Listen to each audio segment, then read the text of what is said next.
Thank you, Brent.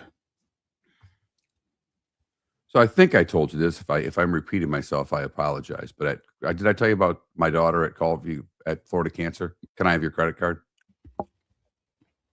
I told a couple people that at golf course yesterday. There's a summer member, and I know him really well. He used to be the manager at Rusty's, and she was a waitress there. He's now in real estate, and she was getting her nursing degree from FGCU. But she's had 2 kids. I mean, she's gorgeous. She's in her young 30s, beautiful woman. And now it's 2 kids and still looks fabulous. And I think, she came up and they were related to see me. And I started talking to them. I said, just so you know what you got to look forward to with 2 girls. It was 12, just turned 12. Said, Dad, give me the credit card. And I didn't even flinch. I just handed her the damn thing. Like there was no problem with that question or with that demand. Because I give the women in my life my money anyway.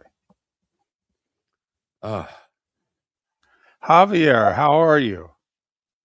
Are you still in the hospital? We're worried about you.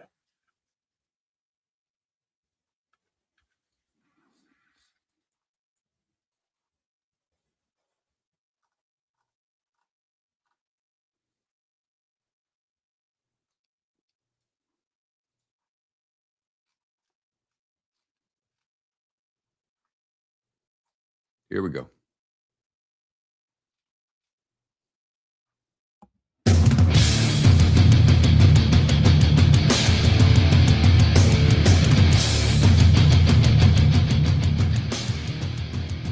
You're listening to Miller and Moulton, coming at you from the Floormeister Studios. Floormeisters, keeping it real. And now, here's Mark Miller and David Moulton. Top of the morning to you on this Thursday. We hope your week's going well. You got over the hump. What do you say we get to the finish line for a holiday weekend? How the heck are you? Miller and Moulton, millerandmoulton.com. Miller _Moulton on X. Once again, whatever the consensus is, sometimes you just have to go the other way. One of the 2 consensus came through last night. Many of us thought, well, OKC will get back on the horse. They'll even this thing up. They are the defending champs after all. Okay. Got that one right. Even those of us, like yours truly, who thought that Vegas matched up better than a lot of people thought. It's a surprise what they did going into Colorado. Up 3 spit mid-third before winning 4-2. Winning that cup ain't easy, even when you're the best team in the league, is it? No, down a key player. And David, you've talked about it for at least a month, if not longer. Their weakest link is their goaltending. And that goal from just inside the blue line, you want to give it high slot that went 5-hole with no one in front. That can't go in the playoffs. That can't go in. Nope. That's a bad goal. Yep. Even Ray Ferraro said, he wants that one back. Of course he does. That's okay. The best part of that goal, when Sean McDonough started going through that guy's resume the last 3 years. Right. He's played 9 games in the NHL over the last 3 years. He's played 3 for Vegas in the regular season this year. I mean, do they even know his name? Is the uniform just a number on the back? Does it have a name? Wow. I will say, that's disparaging to all the great equipment managers in the world. Yes, it has a name, David. You know what, Mark? You're right. Guys, and Coughlin, or he's got a name, and the equipment manager's job is to make sure that we know it. And you know what, Mark? You're right. That's disgraceful what I just did there, even though it's an attempt at a little bit of cute humor. But You're right. Because the equipment managers all throughout sports, at all the levels of sports, are the best employees in the organization. They They're are. phenomenal. So I apologize to all the equipment managers out there. All right. That was embarrassing what I did. And I'm sorry. But the guy's played 9 games in 3 years for 3 different teams, by the way. It's not like he's played 9 games in 3 years for Vegas. He's played 115 regular season NHL games in his career. He has 6 goals in those 115 games. He's now played in 5 playoff games. He has a goal. He's on the score sheet. That's And awesome. Schwartz has no problem using and said so after. Right. Feel comfortable with him wherever he puts him on the ice. Okay. Well, shows it, man. If you're playing a guy against the Avs with the way they can skate, you're comfortable with them. But Unbelievable. Great story. It really is. And I was surprised because I happened to do something I don't normally do, and that's watch a little bit of the pregame. And it was mainly just because I had to get the TVs on and set because I was doing some work, getting ready for, Monday we have a best of show, and I had to put some things together. So I wanted the TVs on and ready to go and a pickup at gymnastics last night. Gymnastics on Wednesdays, everybody. And 2 of the 3 analysts picked Vegas. Both Kevin Weeks and PK Subban picked Vegas to win the series. Only Mark Messier picked Colorado. I found that unusual. For the best team in hockey. right.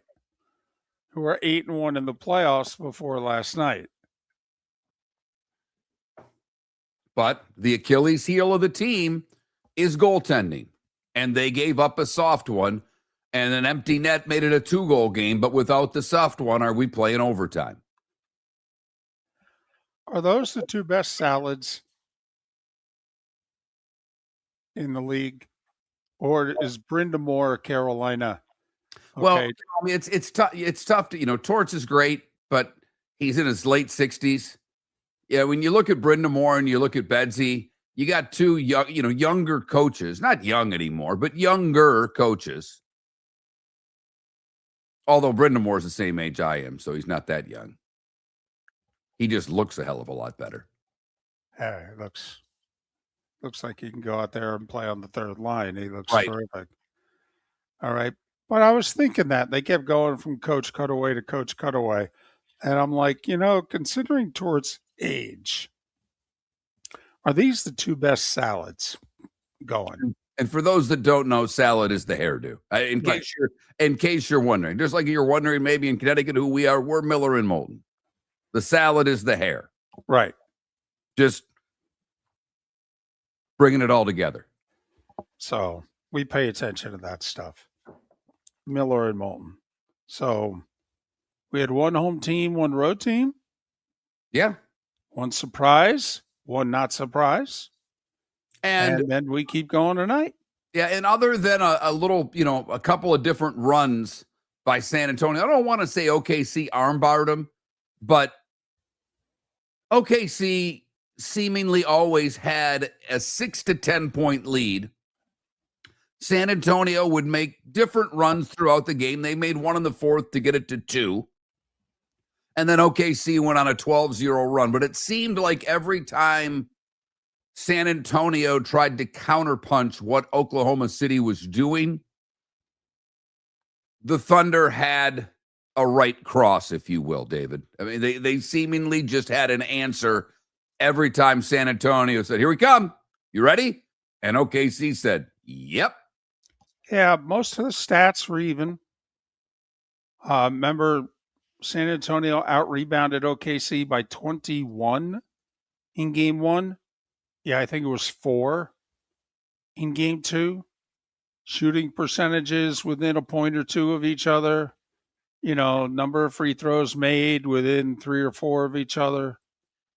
So the one telling stat San Antonio had 21 turnovers. Yes, they did. OKC had 10. That was the difference in the game, and in the points off the turnovers. David was 27-10. So, that difference of 11 was a plus 17 in favor of the Thunder, and that's really your ball game right there. And everybody turned it over. But when San Antonio lost, they're already without Fox, and then they lose Harper in the game. They're without two guards, and that was a lot of stress on guys that normally don't get it. But I even watched Wemby turn it over a few times. He had an average night, 21 and 17, I think, with like 6 assists and 4 blocks, or 6 blocks and 4 assists, whatever the case may be. Just an average night for the 22-year-old. Right. So, but no, you're right, because OKC outscored them by 11 in the second quarter. And obviously, in the other 3 quarters combined, the Spurs were plus 2. So, yeah, the OKC got ahead of them and arm-barred them for most of the rest of the game. San Antonio made the real serious run in the fourth, and OKC handled it and then some, and the game was over. So, okay. That series will be interesting as heck. And I think now the only question is, will it go 7? Or will somebody be able to win it in 6? Because you'd be shocked if some team ran the table in that series the rest of the way and made it in 5. So, and as Keith Smith, our NBA guy, said on our show a couple days ago, I want to see as many games as possible. Potentially, we only have 21 left. Well, if you're a hockey fan, you feel the exact same way, and you got an upset in game 1 of the Western Conference Final, and you're like, well, hell, if Vegas can win one of the next 4, we'll at least go 6. But I will say, at least in the Eastern Conference Hockey Final, one team's got to lose yet. And I know the competition level goes up from what they've played, now getting Montreal after playing Ottawa and Philadelphia. But remember, the Carolina Hurricanes are yet to lose this postseason. Which is okay, because Montreal has barely lost on the road this postseason. And Montreal is going to have to play better 5-on-5. They dominated on the power play. That's where their big line got all of their points. They have not been good 5-on-5. Carolina's penalty killing is the best in the game. So that one we'll have plenty of time to talk about later in the show. But an upset in Colorado, they even the series in hoop. And oh yeah, by the way, the Rays will never lose again. Ever. They may not want to leave the Trop. They're undefeated against the AL East at the Trop. 9-0. By the way, Baltimore 0-7 against the division. Let me tell you, if you watch that series, one team has got intensity, energy, little something going on, and the other team does not. Baltimore should have won 2 of those 3 games. And the Rays truly did, Mark, look like they just wanted it a lot more. Little double steal, little 4-run 8th when they're down. And the Rays win again. A pitching duel between Toronto and the Yankees, won by the Blue Jays. So the Rays extend their lead in the division. It's 4. We'll talk to Steve Carney about the Rays later in the show. The starting 25 minutes away. We are Miller and Moulton. Your roof is your home's first line of defense. At Pelican Roofing of Florida, Ronnie, John, and their team bring years of experience to protect what matters most, your family and your business. From residential repairs to large-scale commercial roofing, we deliver honest work, fair pricing, and quality you can trust. An upgrade on your roof can lower your insurance costs. Don't wait for a leak to turn into a disaster. Call the experts at Pelican Roofing today. 1-866-9-PELICAN. That's 1-866-9-PELICAN. Online at pelicanroofingcompany.com. CCC 1332512. Floor Meisters just doesn't sell Cortec and carpet. They also sell a lot of wood. And what better time than now to stop in and see the nice folks at Floor Meisters for some new hardwood for your home. With white oak wood starting at $4.99 a square foot, that makes it affordable for everyone. With 10 colors to choose from, they have a color for everyone. So stop in. 6281 Naples Boulevard, right next to Costco, or go to the web. It's floormeisters.com.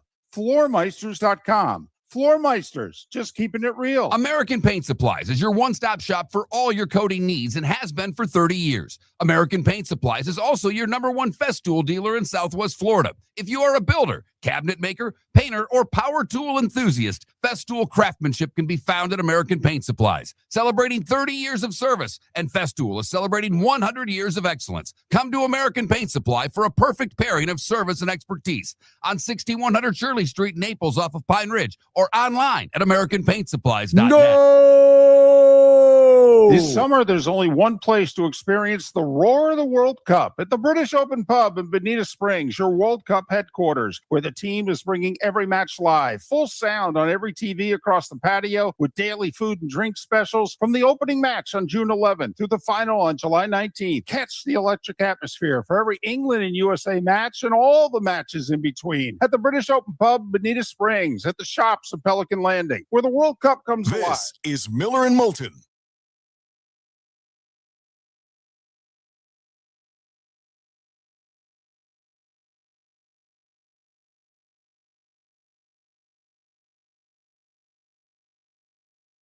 Thank you, Jay Gunn. I want to know who had the time to put that site together. That's just me.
Oh, crud. I forgot about that.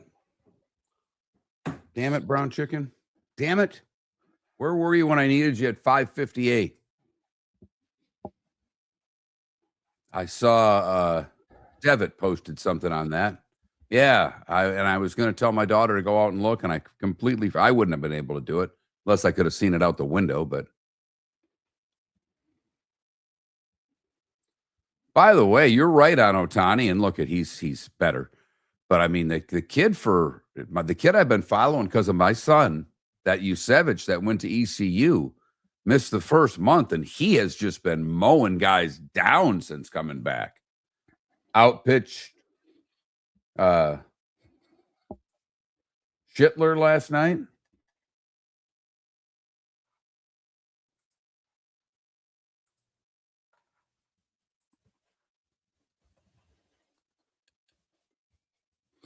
Yeah, Jays really need him.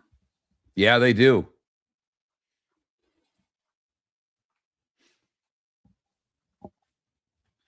By the way, how long do the Marlins wait to start moving pitchers? Because the rumor has it that there's a few that are out there on the block already.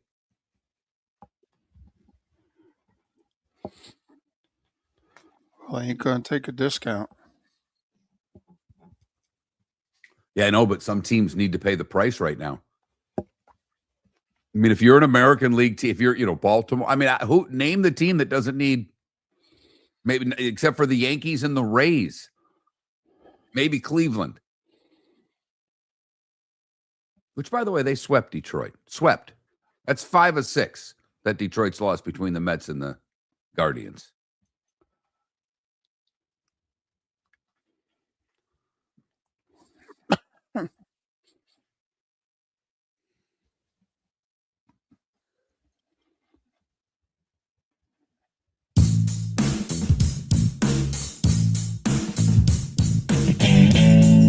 Welcome back to Miller and Moulton. Text the guys what's in your mind at 21,000. That's 21000. And now, here's David Moulton.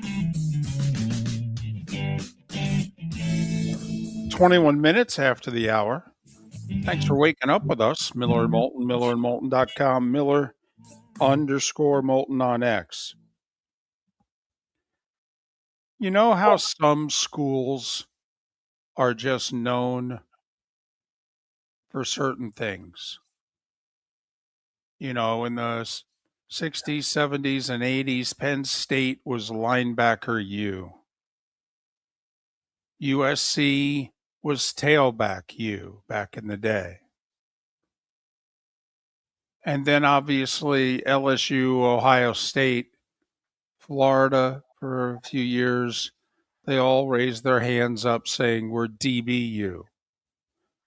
And certainly right now, Ohio State's hand is raised highest saying we're wide receiver U. Can a school be known as speeding U? Reckless driving you?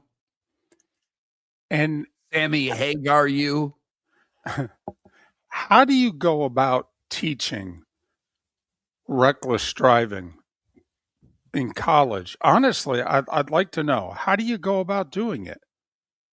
I mean, you can't, how class is like 40-something minutes? I mean, there is no class that allows you to just get in a car and go find some of the neighboring roads and go nuts, is there?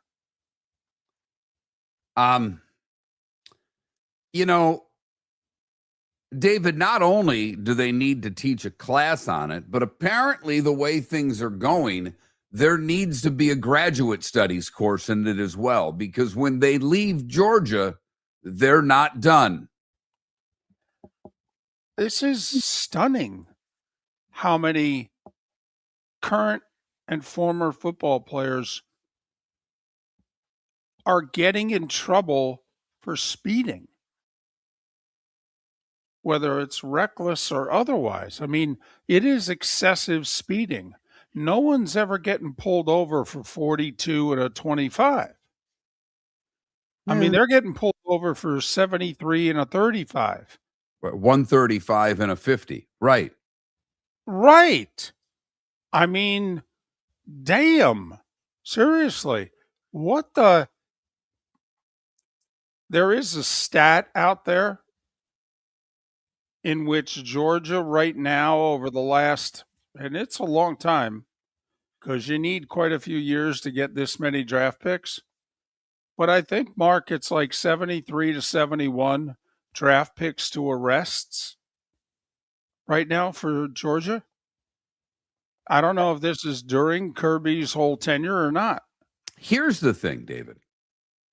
And I know there's not one in Athens. I'm aware of that. But in Orlando for years, and I still think it's there, they have the Richard Petty racing experience. Yeah. Where you can go drive on a track. Yes. If you're a Bulldog booster, if you're someone who's helping to contribute to the NIL fund at the University of Georgia, of which there are many, I'm going to make a suggestion to you. Build a racetrack. Let the players go race their cars whenever they want on your private racetrack. Right. They need to. 1.5 mile oval. You don't need 2 miles. We don't need a super speedway, but we might need more than a mile oval because let's be honest, this isn't Bristol. They want to get after it a little bit. I mean, and look I know a lot of you are going, well, it's just speeding in a car. Now there have been lives lost. There have. yeah, right. That's the thing. And after 2 of the football players were involved in it wasn't on campus, but it wasn't far from campus, crash in which 2 people lost their lives, it's as if it never happened. That's the part that's disturbing because hey, every time, my dream car is the Maserati 4-door sedan. It is. I love that car. If money were not an object, I would go buy one. I would. And trust me, I would drive it fast. Whenever I happened to see a McLaren the other day when I was out driving, I've seen like 2 McLarens in the last 2 weeks. And you don't see those that often. See a lot of nice cars. You just don't typically see that. And the one was just driving normally. And the other guy, at every light that I was at with him, he let it rip for about the first quarter mile. And I'm like, that a boy. Why have the car if you don't drive it? I get it. I do. David gets it. David's got a lead foot. I've been with him in a car many times. We go quickly on the interstate. Not 130 quickly, but we go quickly. But this is remarkable, too, because this particular guy, Mark, has not been a Georgia Bulldog for 3 years. Right. But he's spending some off days right before OTAs back in his old stomping grounds. And when back in his old stomping grounds, what does he do? 135 miles an hour. Has anybody ever spent time driving in and around Athens? There's like only one road I could ever imagine cutting it loose on. And I don't know the name of the highway. I just know it's west of the city, okay? And it's like 2 lanes on each side, and there's usually not a lot of traffic on it except near morning and afternoon rush. There's a little bit of traffic. And I could see at 11 a.m., going, I probably got 3 to 5 miles. I could just let it rip.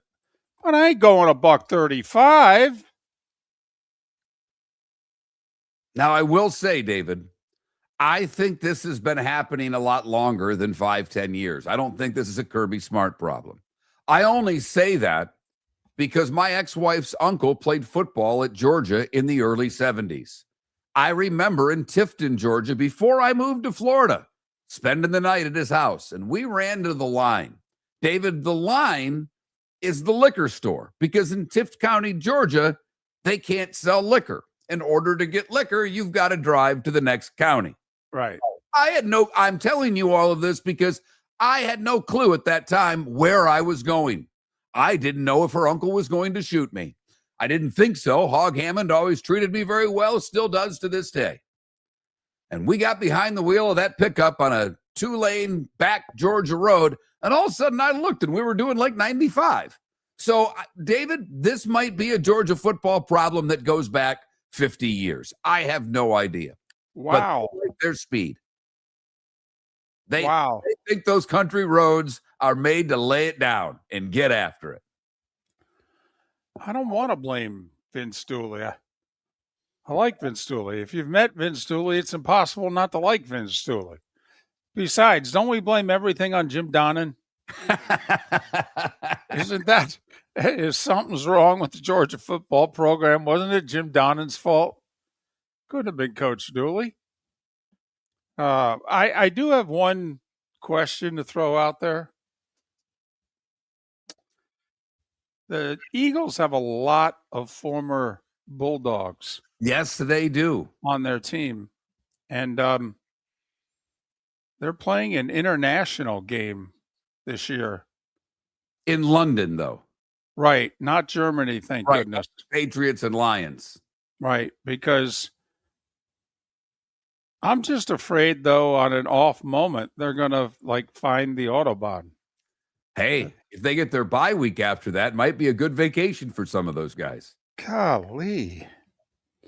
So, I mean, we're kind of joking, but this is unreal. I've never seen any sports team, college, pro, anywhere, have the driving problem that they have if you play mostly defense at the University of Georgia. It's unbelievable. Yeah. It is something. It's now a graduate course as well. Miller and Moulton will catch you up with everything you may have missed from last night's sports action with the starting five. We do that next. Miller and Moulton, millerandmoulton.com. The Cape Coral Police Department is growing, and they want you to be a part of it. They're hiring new officers. Starting pay is between $74,000 and $90,000, depending on your experience. And with a $10,000 hiring bonus, you could be making $100,000. Enjoy paid holidays, off-duty details, plenty of OT opportunities. They're also hiring dispatchers and professional staff. So go to capecops.com. Capecops.com. Be brave, be best. Be Cape. The Floormeisters just doesn't sell Cortec and carpet. They also sell a lot of wood. And what better time than now to stop in and see the nice folks at Floormeisters for some new hardwood for your home. With white oak wood starting at $4.99 a square foot, that makes it affordable for everyone. With 10 colors to choose from, they have a color for everyone. So stop in. 6281 Naples Boulevard, right next to Costco, or go to the web. It's floormeisters.com. Floormeisters.com. Floormeisters, just keeping it real. Mark Miller for Sleep Treatment Direct. They are helping me with sleep apnea. And by helping me, I mean curing me. No more CPAP machine. No more snoring. No more tossing. No more waking up exhausted. Their expert team got me the right treatment fast and hassle-free. If you want to feel energized and get rid of your snoring, call Sleep Treatment Direct today. 444-1741. That's 239-444-1741. Sleep Treatment Direct. Sleep safe and sound. Your roof is your home's first line of defense. At Pelican Roofing of Florida, Ronnie John and their team bring years of experience to protect what matters most, your family and your business. From residential repairs to large-scale commercial roofing, we deliver honest work, fair pricing, and quality you can trust. An upgrade on your roof can lower your insurance costs. Don't wait for a leak to turn into a disaster. Call the experts at Pelican Roofing today. 1-866-9-PELICAN. That's 1-866-9-PELICAN. Online at PelicanRoofingCompany.com. CCC 1332516. This is Miller and Moulton.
I was going very fast in 2 cars. I was not driving either. We made it from Fort Myers to Naples in 15 minutes one night to get to a hotel bar where we did $1.35 on the interstate. And on a back road, hilly road, coming back from somewhere in northern Michigan, big downhill, my buddy let it pop on his Toyota Supra, and I think we got to $1.20.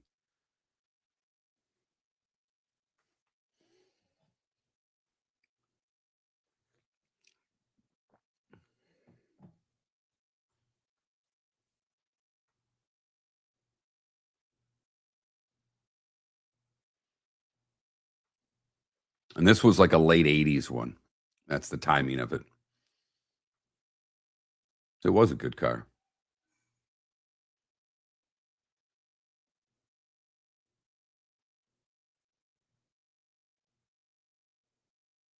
'76. That's boring.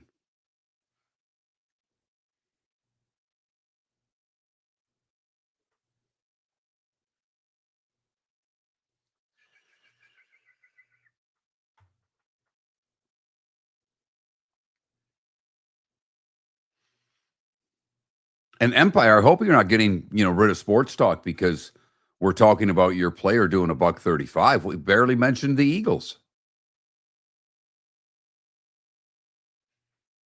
Oh, they play 4? I thought that was just a 3-game series. God, they suck. Are they going to lose 4 in a row to them? 110 game? Wow.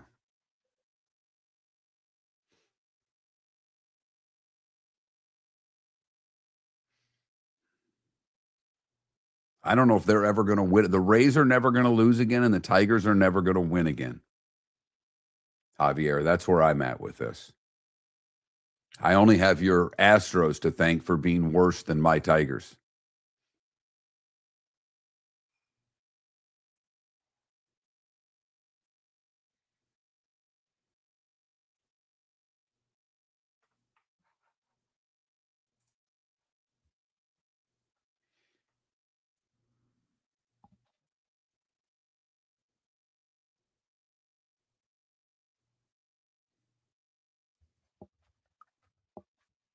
Boo-hoo, Empire. I got to be honest with you. Boo-hoo. Your poor, successful football team is taking some abuse.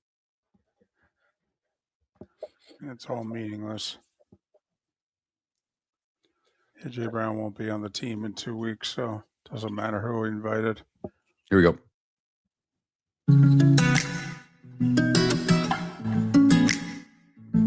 Welcome back to Miller and Moulton. Text the guys what's in your mind at 21,000. That's 21000. And now, here's David Moulton. 22 minutes until the top of the hour. Thanks so much for being with us. Miller and Moulton, millerandmoulton.com, Miller_Moulton on X. I think we know most of what happened in the sports world yesterday, but that's the beauty of the starting 5. There's usually one nugget I can throw in there in which you go, huh, how about that? The starting 5. 5 big stories you need to know. Here is the starting 5. We'll start with the NBA. So Oklahoma City facing a must-win last night. Defending champs want to go down 2-0 to the Spurs and then head on the road. And they played like it was a must-win. They outscored the Spurs by 11 in the second quarter, and that was basically the game. It's the NBA. San Antonio made their runs, got to within 6 a couple times in the second half, got to within 2 in the fourth. And that's when the Thunder said, all right, time for you guys to go home. Went on a 12-0 run, put the game away. OKC 122, San Antonio 113. So that's a win and a cover for the Thunder. SGA with 30. The one compelling stat, turnovers, San Antonio 21, OKC 10, which led to points off turnovers and a 17-point differential in favor of OKC. So that series tied at 1. We'll see if the Spurs ever get their guards back healthy for this series. Don't know if they can beat OKC with as banged up as they are right now. Game 2 Eastern Conference Finals tonight. Mark, gut feeling. Cleveland suck it up, put game 1 behind them, and have a really good effort tonight, or is there a little bit of a hangover? No, I think it's a really good effort. I don't know if that results in a win. I'm not of the same opinion as you are. They can lose both games in New York and win 2 in Cleveland, but I think the effort's there tonight. Would you take the 6.5? Oh, yeah, I would. Okay. 8 o'clock, 4-letter network tonight. Remember, in hoops, NBC is the West, ESPN has the East. It's opposite of that in hockey. So ESPN had game 1 of the Western Conference Finals last night. Surprise, surprise, surprise. Vegas got 36 saves from Carter Hart and scored 2 in the second, 2 in the third, including an empty netter. They led 3-0, held on for a 4-2 win. No Cale Makar for the Avs. Tried to give it a go during the day, but they ruled him out even before the pregame skate. So, And it made a difference. Oh, yeah, totally. And whether it's a shoulder, whether it's ribs, but he's injured because they had about a week to get ready from the Wild series to this one.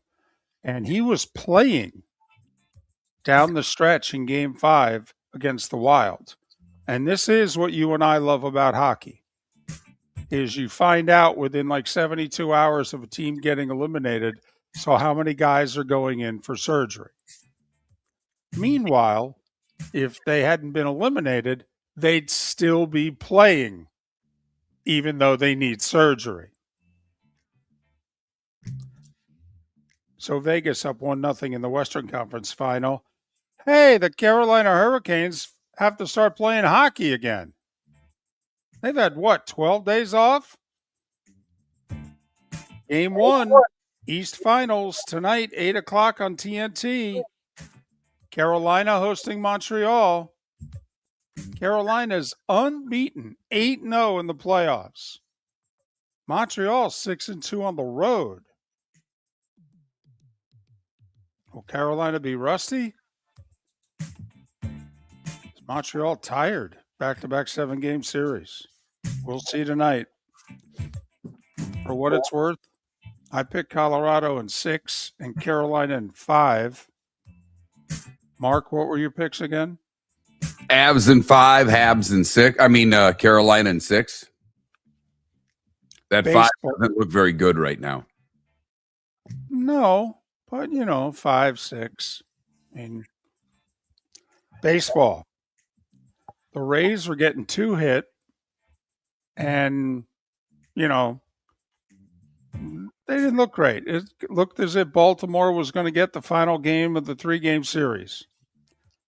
And then the Rays, they became the Rays again. They rose up in the bottom of the 8th. Scored 4.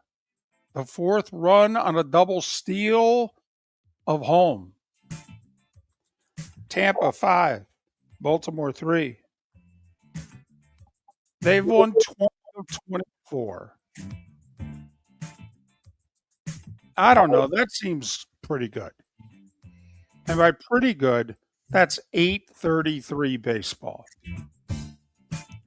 They play 500 ball the rest of the year. They win 90 games. I'm telling you, the worst they're going to do is host the wild card series. Right. And now these are playing 600 baseball. They're 10 games above 500. If you just take these 50 games and triple it, that's one, or multiple. Not 90 and 60. That's really good baseball. Yeah, the Yankees are on pace for like 96, 97 wins. Right. And they're 4 back right now of the Rays. And you wonder. I'm not one Yankee fan that gives a damn right now, but I'm just trying to let you know how well the Rays are playing. if you're a Yankee fan and the Rays take 2 out of 3 in the Bronx this weekend, so that on Memorial Day, their lead is 5. If you're the Yankees, because remember, you played the Rays at the Trop and got swept. That means you'd be 1-5 against the Rays. Yankee fans know this story. Last year, they were tied for the best record in baseball. They couldn't beat the Jays. I mean, Yankee fan will be like, son of a gun, it's the same story. I'm just wondering, if you're a Yankee fan, if you lose 2 out of 3 this weekend, what's your level of concern? Doesn't have to call me Johnson. Hillsborough County voted 5-2 to pass the memorandum of understanding to finance their part, which is a little under $800 million, for the new ballpark, the new college, and develop that whole area on Del Mabry there. So the county vote is in the bank. 10 a.m. today, the city votes for their 180, 190 million. Folks who are in favor of it say they have the votes, but they think it could be just one. We shall see later this morning. Speaking of the Yankees, Jays with 2 in the 7th, win a pitcher's duel 2-1. Yankees are 4 back. Red Sox sweep the Royals. Duran with a 2-run homer late. Boston 4-3 over Kansas City. You know, Mark, Miami beat the Braves 12-0 on Monday. Yes, they did. And since then, the Braves have outscored them 17-5. So the run differential for the series is now even. But the Braves have taken 2 out of 3. They'll play later today. Sale with 7 innings of 4-hit ball. Atlanta with 5 in the 6th. They pull away and win it 9-1. The Nats are 500. I didn't think there'd be a point past about April 10th where I would have thought that was possible. Give it up to the Nats. They've beaten the Mets 2 in a row, doubled them up 8-4, despite Soto's 2 home runs. Hey, give it up to the Reds. They did something to Don Mattingly's Phillies that hadn't happened yet. They won a series against them. Took 2 out of 3 in Philadelphia. Nathaniel Lowe with 3 RBIs. Reds 9, Phillies 4. Ohtani homered on the first pitch of the game. Then he threw 5 shutout innings. Dodgers 4-0 over the Padres. They lead the West by 1.5 games. Arizona sweeps the Giants. They scored 3 in the 5th to break the tie, and they won 6-3. The Brewers swept the Cubs. The Cubs had more errors than hits yesterday, 3-2. You know, and that Crow Armstrong there decided to be a jerk on the South Side and couldn't handle getting abused by some fans and went for the throat. Didn't want to toy with some verbal jousting, went right for the throat and made an ass of himself. And he's making errors and, you know, these are laughable. Well, are you sure? Because ever since you showed your you-know-what, you've not been playing as well. Well, not only that, ever since that incident, the Cubs have lost 4 in a row. Milwaukee comfortably back in first in the NL Central, 5-0. Pirates beat the Cardinals 7-0 to snap a 4-game skid. The whole division's over 500. Pirates are in last, 5 back, but the whole division's over 500. A's trailed in the 9th. Jeff McNeil hit a tying homer. Then they scored in the 10th and beat the Angels 6-5. And the A's are back over 500, leading the West. We've got 5 in the AL. We've got 5. Leading Texas by a game. Texas with 2 in the 9th to beat Colorado 5-4. Joe Ryan, 6 innings, 12 strikeouts. Twins over the Astros 4-1. Seattle with 3 in the 7th beat the White Sox 5-4. White Sox are, I think, 3 back of the Guardians, and the Mariners are 2 back. Speaking of the Guardians, they beat the Tigers again. Scored 1 in the 9th to tie it, 2 in the 10th to hold on and win 3-2. They've won 5 in a row. And the Tigers have lost, is it 5 or 6 in a row? Well, I thought they won the middle game against the Mets. So I think they've lost at least 5 of 6, if not more than that. They're holding on to be the worst team in the American League right now. Yeah, I think the Mets swept them. But, man, the Tigers, this was a series we thought they needed to take 2 out of 3 in so they could stay within, earshot. NFL answering, quote, "This is it," unquote, when asked if this is his last season. 42-year-old Aaron Rodgers confirmed 1 year, $25 million in Pittsburgh with the Steelers, and then that's it. He'll turn 43 in December. Eagles linebacker Nolan Smith Jr. went back to Georgia, spent a couple days, and while he was there, well, he did what Georgia Bulldogs do. He got in a car and he went really fast. And he got caught. I mean, that's the other thing they do. Seemingly, they always get pulled over. Arrested for speeding and reckless driving, going a $135 and a 70. Eagles OTAs begin today. He was arrested, quickly released on bond, and the word is he caught his flight from Atlanta, and he'll be at OTAs today. And Go Tigers is back. Who said you can't go home again, David? If Lane were smart, he'd just let Ed Orgeron do the sideline interviews. Ed Orgeron signs on to be a special assistant for recruiting and defense with LSU. Orgeron led LSU to the 2019 national title. I think he only stopped getting paid within the last year, so he had to go back on a payroll, and it turns out it's LSU's. Orgeron and Lane are tight. Orgeron was on Lane's staffs at Tennessee and USC.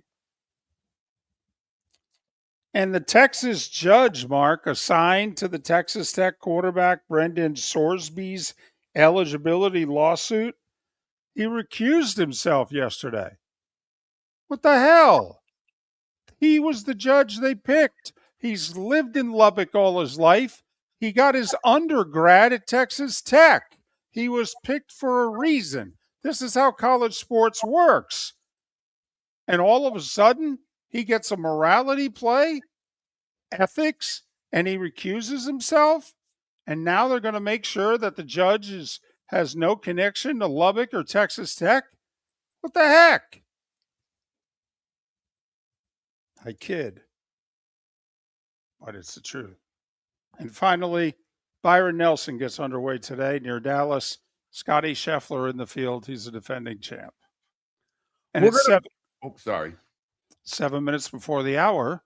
That was the starting 5 big stories you need to know here on Milton and Moulton. I'm going to the bullpen. David had a good first hour, but that's all he's got in him today. We're going to the bullpen next.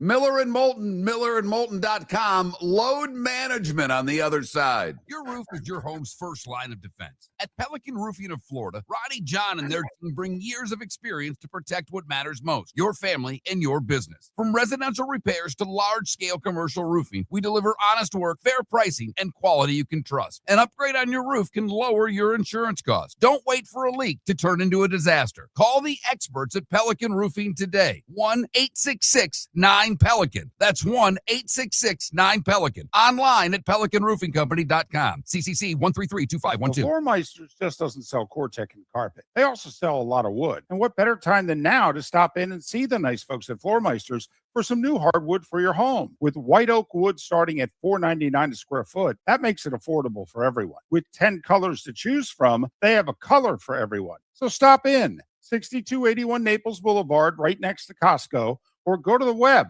It's floormeisters.com. Floormeisters.com. Floormeisters, just keeping it real. Mark Miller for Sleep Treatment Direct. They are helping me with sleep apnea. And by helping me, I mean curing me. No more CPAP machine, no more snoring, no more tossing, no more waking up exhausted. Their expert team got me the right treatment, fast and hassle-free. If you want to feel energized and get rid of your snoring, call Sleep Treatment Direct today.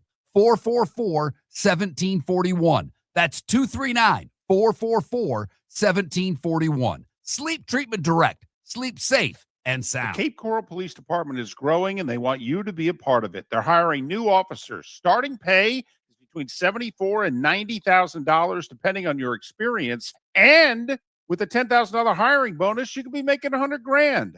Enjoy paid holidays, off-duty details, plenty of OT opportunities. They're also hiring dispatchers and professional staff.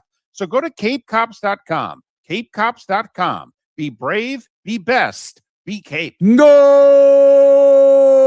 This summer, there's only one place to experience the roar of the World Cup at the British Open Pub in Bonita Springs, your World Cup headquarters, where the team is bringing every match live, full sound on every TV across the patio with daily food and drink specials from the opening match on June 11th through the final on July 19th. Catch the electric atmosphere for every England and USA match and all the matches in between at the British Open Pub, Bonita Springs, at the shops of Pelican Landing, where the World Cup comes alive. American Paint Supplies is your one-stop shop for all your coating needs and has been for 30 years. American Paint Supplies is also your #1 Festool dealer in Southwest Florida. If you are a builder, cabinet maker, painter, or power tool enthusiast, Festool craftsmanship can be found at American Paint Supplies. Celebrating 30 years of service, and Festool is celebrating 100 years of excellence. Come to American Paint Supply for a perfect pairing of service and expertise. On 6100 Shirley Street, Naples, off of Pine Ridge, or online at AmericanPaintSupplies.net. This is Miller and Moulton.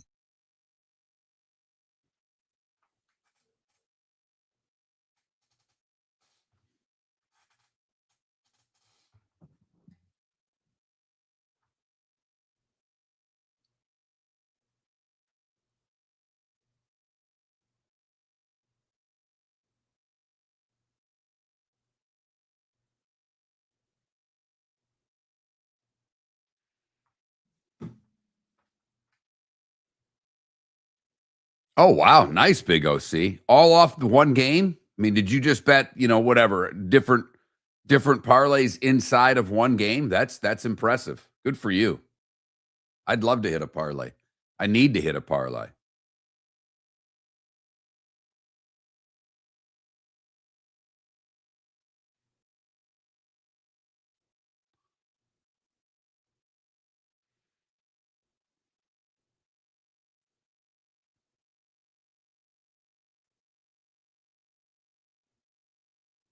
Yeah, Ambient, you are the smartest guy in the room. Just ask you. And so when you're wrong and then you just brush it, I'm very surprised. It's just kind of funny to us. It shows that you're just a kid. That's all. Come on, Trent. Let's get your crap together. Come on. Let's get some cameras on. Let's get some microphones on. Time to go to work there, Bally. I hear a microphone on. I am here. Hang on. Hey, let's get to work here, Bally. What the hell? Look at you. Sparty shirt, lion hat, a couple of losers. One on your head, one on your chest. Stop it. It's you're gonna grow up. Well, you see, you've really not experienced any winning with Detroit teams, have you? That you really remember. Because the Wings were like, you were like 8 when the Wings won their last, and that's your least favorite Detroit team. I was gonna say I at least had the Wings like in the early 2000s. Yeah, Not even early 2007, 2008. 2008. Yeah, 2008, but you were 8. Yes, I was. No, I mean, I know that because Jake was 9. You know what I mean? So like he barely remembers the last Wings title. I mean, I guess he does remember that because we were hanging and talking and stuff like that. Because I was long split with his mom, but you're right. That is my least favorite of the 4. So I mean, I'm lucky to have 4 teams, but that is the least favorite of the 4. So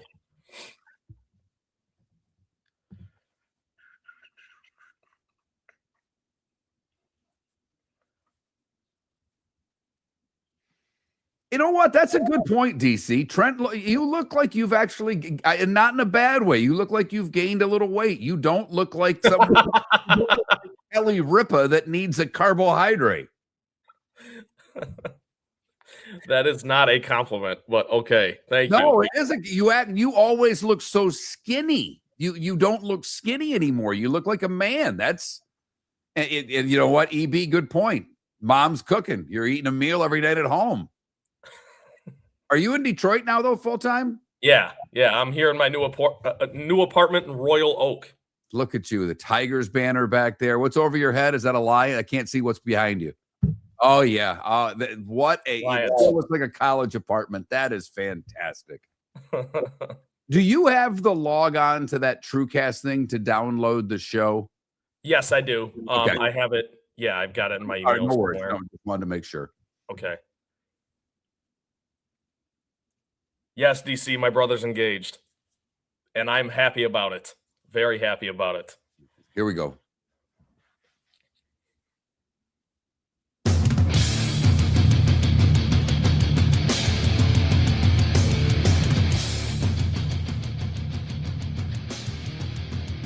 You're listening to Miller and Moulton, coming at you from the Floor Meister Studios. Floor Meisters, keeping it real. And now, here's Mark Miller and David Moulton. Hour number 2, Miller and Moulton, millerandmoulton.com. And no, David didn't lose half of himself during the commercial break. David had some things to take care of this morning. So as I mentioned, load management is in full effect. Trent Bally now filling in for the remainder of the show with his Michigan pride. For those of you watching on Twitch and YouTube, he's in his new apartment. We've got the Lions hat on. We've got the Sparty shirt. I can see a Lion flag in the background. I can see a Tiger flag in the background. Yeah, you look like you're back in college, Trent. That single man's apartment looks very collegiate out of you. How are you this morning, buddy? I'm doing fantastic. And I always love hopping back on the show with you, Mark, or with David, whatever the case may be. But yes, it is very much a bachelor pad here in Royal Oak, Michigan. Well, Trent, hopefully your internet works a little better than that. If I might say myself, Detroit is looking beautiful.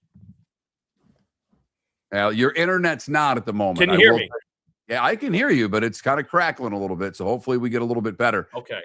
Detroit may look beautiful. It's not playing beautiful. Let's get a little rundown on you. It's been a while. You are now in the biz. I mean, you were producing for a long time for us. You produced up in Michigan for a while.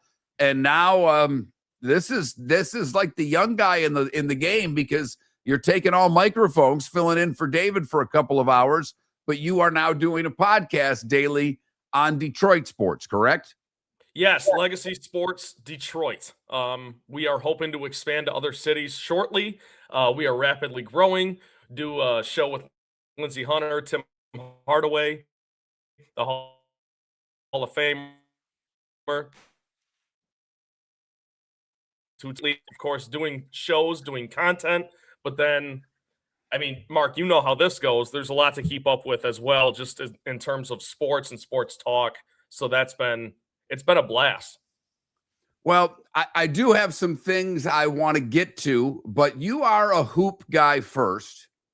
How has Detroit taken their number 1 seeded Pistons getting bounced in the second round after not playing very well in the first round against Orlando? And it was they had to come back from 3-1 just to get to the second round. I didn't think they would beat Cleveland before the playoffs started. I thought Cleveland was a better team. But when you're in a town, no one thinks that their team is bad. And I'm curious as to what the vibe is after losing that series. Yeah, well, to be completely, well, I'm going to have to mute Trent. Trent, you are you are having a rough time this morning. Your connection is absolutely awful. So I'm going to fly solo for a little bit. It's too bad, because I'm looking forward to doing this with you. Had a lot of questions I want to ask you, but we've got to do better than that, because that's not at all the quality that we need to be able to continue a show. So I will get to one of the things I wanted to, because it's not just load management with one David Moulton this morning. I am curious, and look it, if someone's injured, they're injured. It is what it is. But I can honestly say that the WNBA is getting closer to the NBA every day, because the number one draw in the league missed the game last night due to a back injury. Now, on Tuesday's injury report, the Indiana Fever did not list Caitlin Clark as a player who was injured. Coach said she woke up with back stiffness and received treatment instead of practicing on Tuesday, and told reporters it's a back issue. We want to make sure we give it time and be ready. Now, they played the expansion Portland team. They won without her, as well they should have. They won by 17. It was a home game, so I'm not going to come down too hard on Indiana or Caitlin Clark because, you only make so many trips to road games. And if they would have sold a bunch of tickets in Portland and she didn't play and they didn't let anybody know she was hurt, I'd have a little bigger problem with it. But not putting her on the injury report when she missed practice on Tuesday is also, I've got to believe there are a lot of fans in Indiana that are trying to scoop up tickets whenever they can. And I don't think it really matters who they play. And it's a back injury. I am not going to assume that she faked this. I don't think that's the case at all. I actually believe that she was hurt. I just don't believe that the team went about it the right way.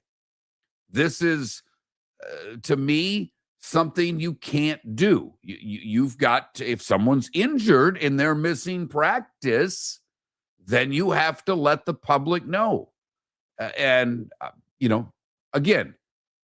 we'll give her the benefit of the doubt, but the WNBA reaching NBA status with Caitlin Clark missing a game and not being put on the injury report the day before when she missed practice. So just something that bears watching, because that league needs her. That league needs her badly. And I don't think it's a good look. That's all I'm saying. All right, we got Trent back. Let's hope the connection's a little better. If not, I'm going to jump through the screen and punch you right in the nose. That's all. That's warranted too, Mark. All right, back to the Pistons. Just curious, they're a 1 seed. We've got a lot of fans in our chat room, and they look at their team differently than we look at their team from the outside. You're still young. You're still a homer. You're working in Detroit, and now you're paid to essentially be a critical homer, if you will. Right. So, one, did you think heading into the series the Pistons were going to beat the Cavs? 2, what's the vibe post-series?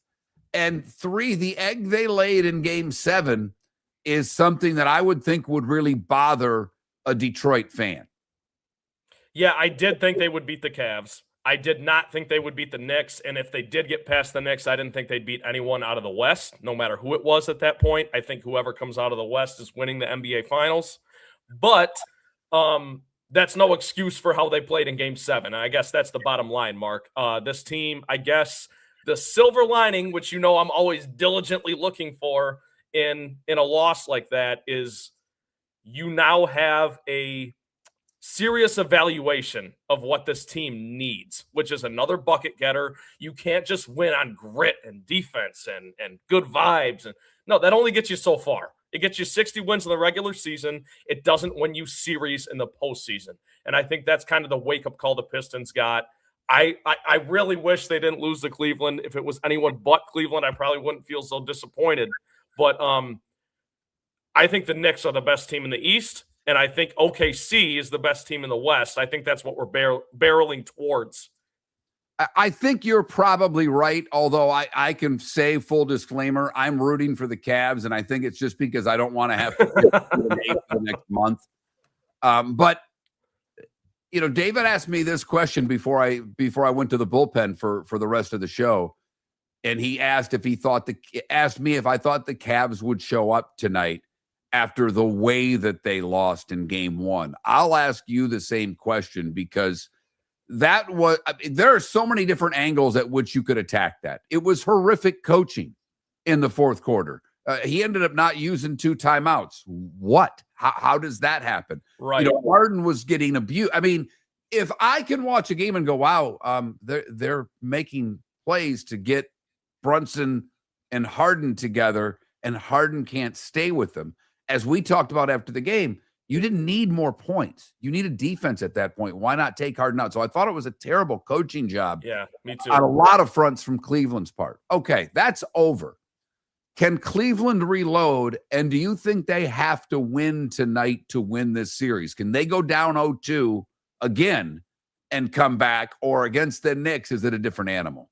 Well, like you said, again, going down 0-2, they don't have to win tonight. I mean, they could win both in Cleveland, just like they did against Detroit, and then go from there. But I think, Mark, I completely agree with you that losing Game 1 the way they did gave the Knicks a little bit of wind in their wings. Because here's the thing with the Knicks is they had a week off. They had a full week off before that game. So I think maybe it took them until overtime to finally figure things out in Game 1. I just think the Knicks are head and shoulders a better team. And I think James Harden, you're exactly right. The potential, it's almost a boom or bust player where it's like you're going to get a lot of great out of him on offense. You're going to get nothing on defense.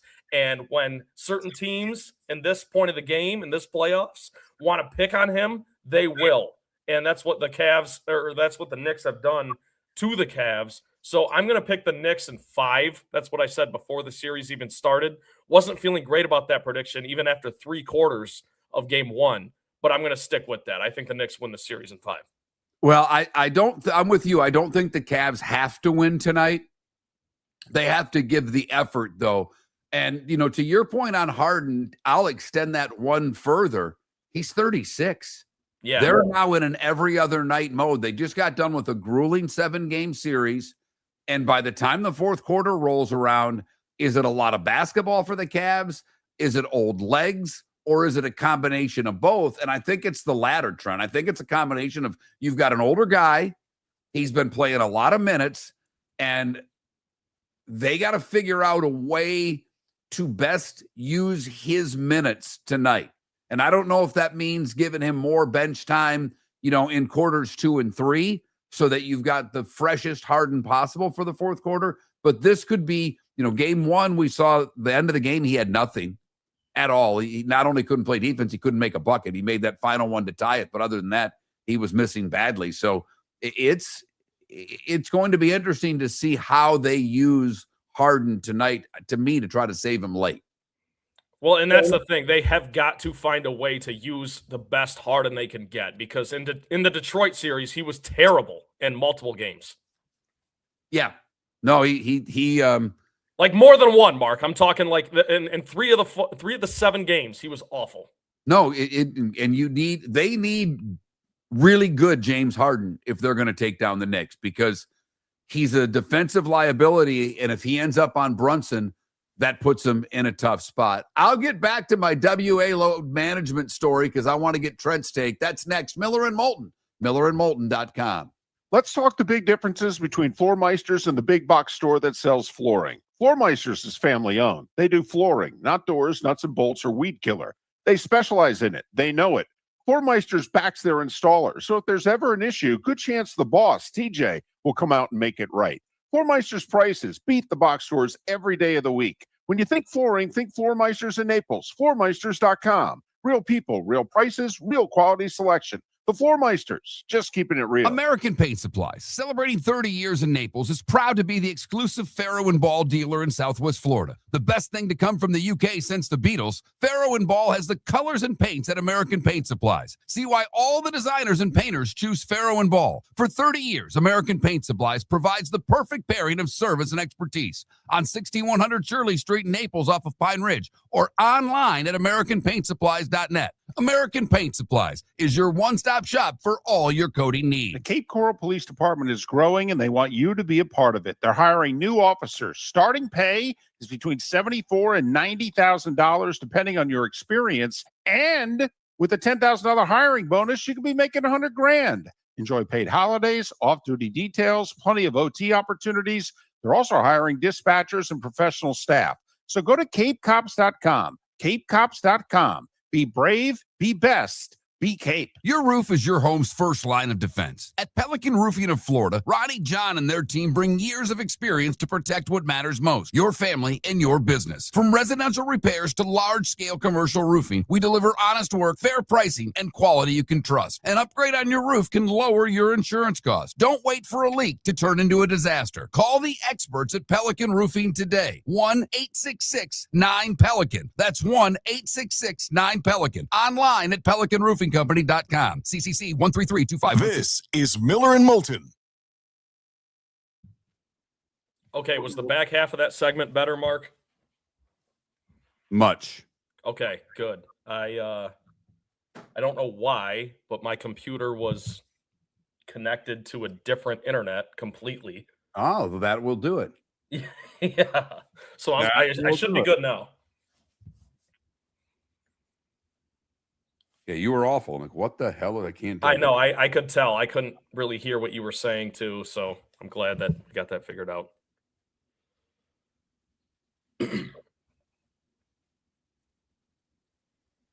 So I just sent you a picture. That's that.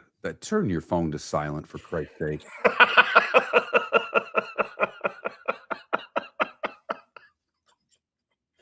I just did. Wow. Who am Your I? home studio? That's the studio. That's the look from. That's what I'm looking at. Very nice. So you're still using Arrakis and everything Yes. for the spots and whatnot? Yep. Cool.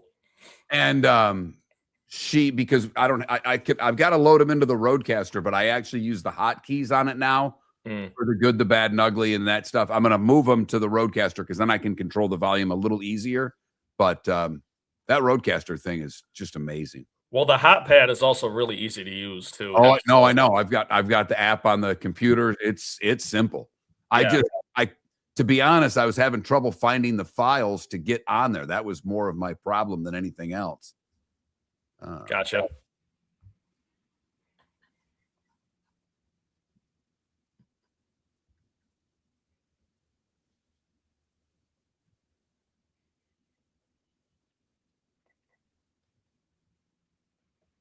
Do you have plans for Memorial Day weekend? No. Wife Nothing? is working. No. The wife is working Memorial Day, actually. Okay. Your hair looks great. It's coming.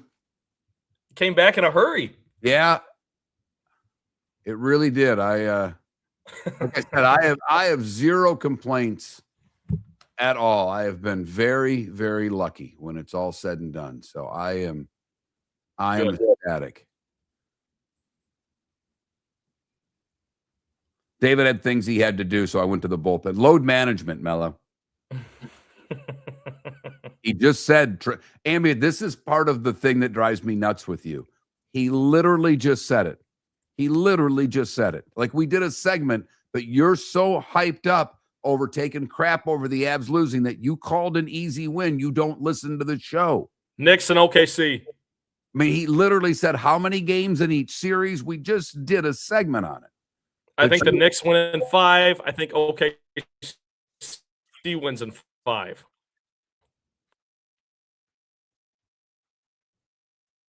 We'll see.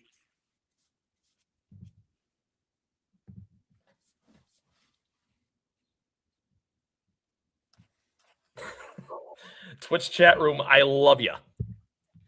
Been a minute. I know that's kind of David's responsibility.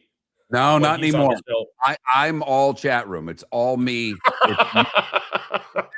I'm telling you, you ask anybody in there who's in the chat room every break. Me. David goes and lays down now. David's done with the chat room. He's yelled at people. He's done. Oh, Red Dog, I've only got a minute left, so I'm not gonna. I'm gonna ask you a quick question. I got my 2 battery packs yesterday. Now I know I had to charge them for a few hours first, but in the directions it said to hook them to the computer. I am curious: is that necessary to download anything, or does that depend on what I used? Because you're the man that told me to buy those. I have not yet hooked everything up to them. I had a glitch. The internet, we had a power outage, so I lost the show for like 3 minutes. So I went and bought battery backups. I'm just laughing because everyone has an answer for everything, until. No, I mean, David, I've been nice. Ambient drives me nuts because he doesn't listen. I love you, Ambient. I don't care what you say, Puck, but if you say something that I disagree with, it still's got my name still on the damn show. 5 seconds, Trent.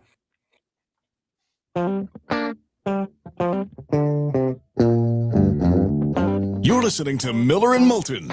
And now, here's Mark Miller and David Moulton. Miller and Moulton, millerandmoulton.com. The text line, as always, is open. The Pelican Roofing of text line. 1-866-9-PELICAN. 1-866-9-PELICAN. Statewide, commercial, residential. We've got this thing called hurricane season that gets going here shortly. Might want to have your roof checked. Seems to make sense to me. Trent's far away from hurricanes, filling in for David for the rest of the show. Now in Motown, moved from Grand Rapids to the Detroit area, doing his own podcast, or doing a podcast with others now on the Legacy Sports Network, which covers Detroit sports. And he's kind enough to give us a few hours today in a fill-in role as we have some load management. Talked a little Eastern Conference there, largely the Eastern Conference Finals, but a little bit on Trent's Pistons. And I say Trent's because they're not mine anymore. They're not. I can't believe, by the way. I can't believe after the season they just had that you're jumping ship like that. I didn't jump ship. I've jumped ship on the NBA. I don't watch the NBA the way I once did. I've gotten to the point where my teams don't matter. Like, I still love that about you. You're young. You're still a fan. I don't take losses nearly the way I used to. We had Seth on yesterday, and Seth decided to become a Premier League fan during the pandemic. And because of family, he had his in-laws' family were Arsenal season ticket holders. So that's the team he picked. And they won the championship, and he's wearing the shirt. And he did say, you've got to celebrate wins. And that I agree with. And when he was talking about Syracuse and the New Jersey Devils, his 2 other teams, it's been a while since they've won anything. And I started looking, and I'm like, damn, it's been a while for my teams too. It's Sparty's Big Ten football, because I don't count anything in college basketball unless you're cutting down the nets at the end of the season. Big You Ten don't count Final Fours? Not anymore. We've had enough of those, Trent. I know, but I'm just saying, for most more, of my life, that's been the story. So yeah. you don't get excited for Final Fours. No. Interesting. Okay. I respect that opinion. I'm happy. And I guess I get excited, but I need another one of those. It's, it's been 2000. It's, up until, and the whole Big Ten was that way until Michigan finally did it. And of all teams to do it, Sparty's arch rival does it. And they've got it going on and everything right now. They do. So as I look forward, I don't know if Michigan State will ever make a college football playoff again in my lifetime. I don't know if they'll ever win a national championship because Izzo wants to do it a certain way. I'm not going to focus on, but I mean, so 2015 when they won the Big Ten in football, that's my last real title that I felt great about because the The Red Wings are 08. The Pistons were before that. The Tigers, it's been since 84. I don't have the Lions bug because, well, they've always sucked. So I get the celebrating the wins, and I love the fact, Trent, that you are still a diehard fan and live and die with your teams. Because having done this now for nearly 20 years, my fandom has gone away for give me the great game. Just give me the great game. Yeah. So I love your fandom. I do. I respect it. I like your realism with it. You because you've jumped into this world, you've had to, I think, maybe change the way you think a little bit. Just a little bit. Yeah, just a little bit. But I will say this. Michigan State, as far as that goes, you don't think that I know you wanted to talk about the college football playoff and whatnot. If it goes to 24, you don't think they can make the college football playoff in the next few years? Because I think they could. They have With the Pat money. Fitzgerald? Do you like Pat Fitzgerald? Talk to me. Do I? Yes. The person I trust the most in college football is Bud Elliott. Bud Elliott was not very high on the hire at all. He gave a lot of data behind it. I don't want to bore our listeners in Florida with that, but put it this way. Florida State's ahead of where they are, and Florida State's a grease fire right now. Okay. I mean, they're going to be the worst team in the Big Ten. So good luck.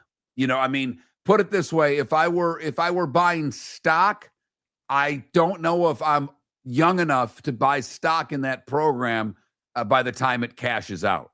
So I worry there. But you do bring up something I wanted to get into with you, because the Big Ten, or at least Tony Petitti, is hell-bent on 24. Greg Sankey, the SEC commissioner, is hell-bent on 16.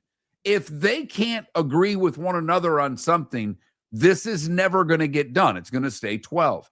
I'm curious, while the Big Ten commissioner wants 24, you're in and around Big Ten people, whether they're Michigan State fans or Michigan fans. What do they want? They want more, because obviously more teams in the playoff mean that Michigan State has a better team or a better chance to get in, be one of those teams. But thing, Mark, is Michigan's going to get in more than not when it's 12. So what does the Michigan fan think? The Michigan fan wants less, because the Michigan fan believes that they're part of the elite group of teams, and they should feel this way, similar to the SEC line of thinking, which is like, let's trim it down and let's remain at the top, right? So I don't know, Mark. I'm in a unique spot where I don't really care, if that makes sense. I don't truly care. Like, I'm a Michigan State guy, as you know, and I care more about basketball than football, but I care about both. So it's like, if they're not going to be one of the top 24 teams in the country in football, do they really deserve to be in any sort of playoff at all? No, of course not. So to me, the SEC is the conference that you really got to look at. And they're like, yeah, we want this thing to stay trim, stay at 16 max. And I've been listening to you guys over the last few weeks talking about this. I'm pretty much spot on with you. Like, yeah, expand if you want. You don't need to expand, though. I don't think we have 24 contenders every year, if you know what I mean. Well, and I agree with that. And, we had Matt Baker on, or Bill Bender, rather, a couple of weeks ago. And I thought, I happened to listen to some of that yesterday. I was doing some work for our Monday show and listened to a little bit of Bill's interview. And when he points out in the NFL, it's very difficult to name big-time regular season games.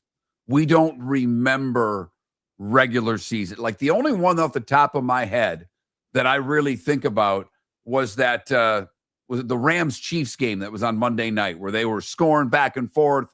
It was an amazing game, and we thought the whole league changed because of that game. 2018 Monday Night Football, yes. They were also, I think they were wearing the Color Rush uniforms in that game. I think you're right. But I mean, and I know you can remember specific line games, and I don't want to hear about them. I don't care. I really don't. But the NFL, someone who just loves the NFL, not a specific team, to sit there and talk about specific NFL games, it's not what we talk about. We talk Right. about the Bills and the Chiefs in the 13 seconds. We talk about playoff games. And his point was, I can sit there and name 15, 20 college regular season games, whether it was the kick six, whether it was the Hail Mary play for the Georgia Auburn game, and he went through Big Ten games. If you go to 24, and even now with 12, he's like, do we really remember Oklahoma beating Alabama in Alabama, or do we remember Alabama winning in the playoff? And that has stayed with me for a week. And I know we're not going backward, but it is, I could live with 12 for a long time. They're not going to stay at 12, but it certainly seems that the Big Ten fan in the Big Ten country wants 24, and the SEC fan wants 16 or less. And I don't know if this gets done anytime soon, Trent. I just don't think we need 24, Mark. That's my argument. Like, I of course I'm here for it. I'm here for more football, but you can't sit there. It's similarly to how I feel about Roger Goodell talking about going to 18 games, and it's all about the players. Those two things aren't simpatico. You know what I mean? Like, you can't preach that it's all about the players and it's all about player safety, and then also try to expand the season to 18 games. That's how I feel about college football. I don't need a 24-team playoff or a 16-team playoff. I do think more than 4 is better. Steve Carney to talk the best team in baseball, the Tampa Bay Rays, next. American Paint Supplies, celebrating 30 years in Naples, is proud to be the exclusive Faro and Ball dealer in Southwest Florida. The best thing to come from the UK since the Beatles, Faro and Ball has the colors and paints at American Paint Supplies. See why all the designers and painters choose Faro and Ball. For 30 years, American Paint Supplies provides the perfect pairing of service and expertise on 6100 Shirley Street in Naples off of Pine Ridge, or online at AmericanPaintSupplies.net. American Paint Supplies is your one-stop shop for all your coating needs. Floor Meisters just doesn't sell Cortec and carpet. They also sell a lot of wood. And what better time than now to stop in and see the nice folks at Floor Meisters for some new hardwood for your home. With white oak wood starting at $4.99 a square foot, that makes it affordable for everyone. With 10 colors to choose from, they have a color for everyone. So stop in, 6281 Naples Boulevard, right next to Costco, or go to the web. It's floormeisters.com.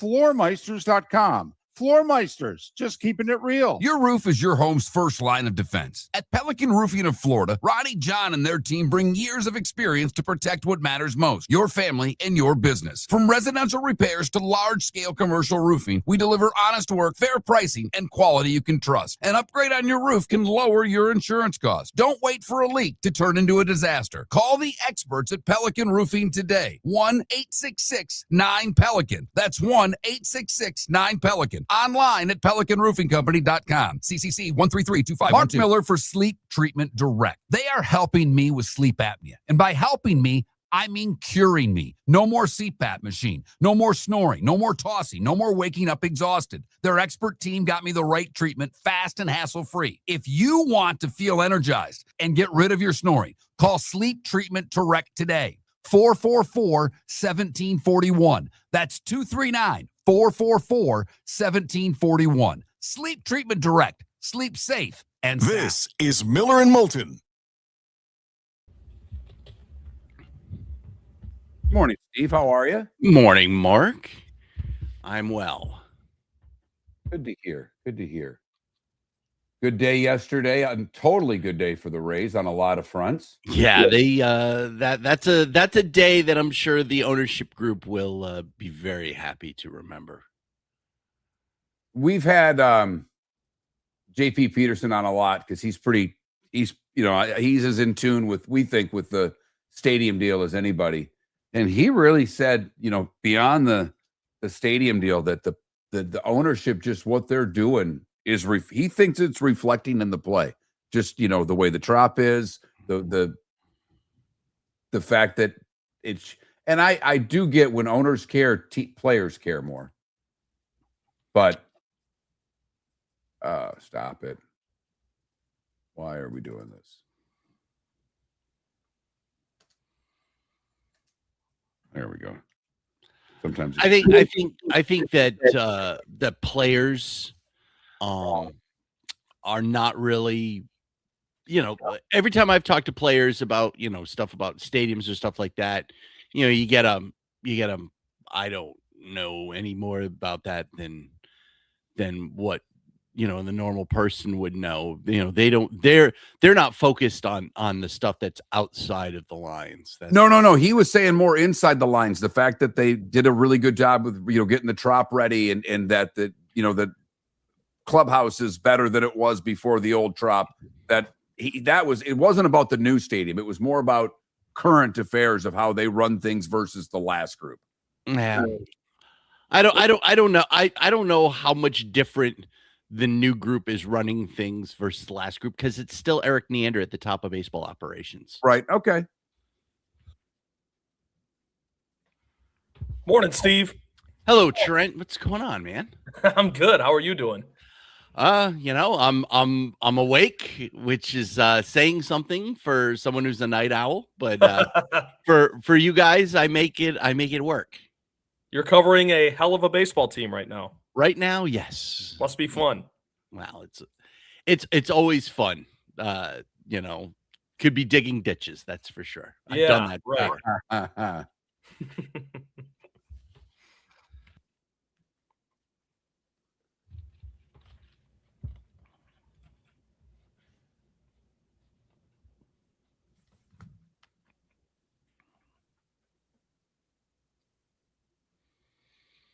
Shout out to the chat. I love the chat. Sometimes it's distracting, but not in a bad way. No, it's pretty funny.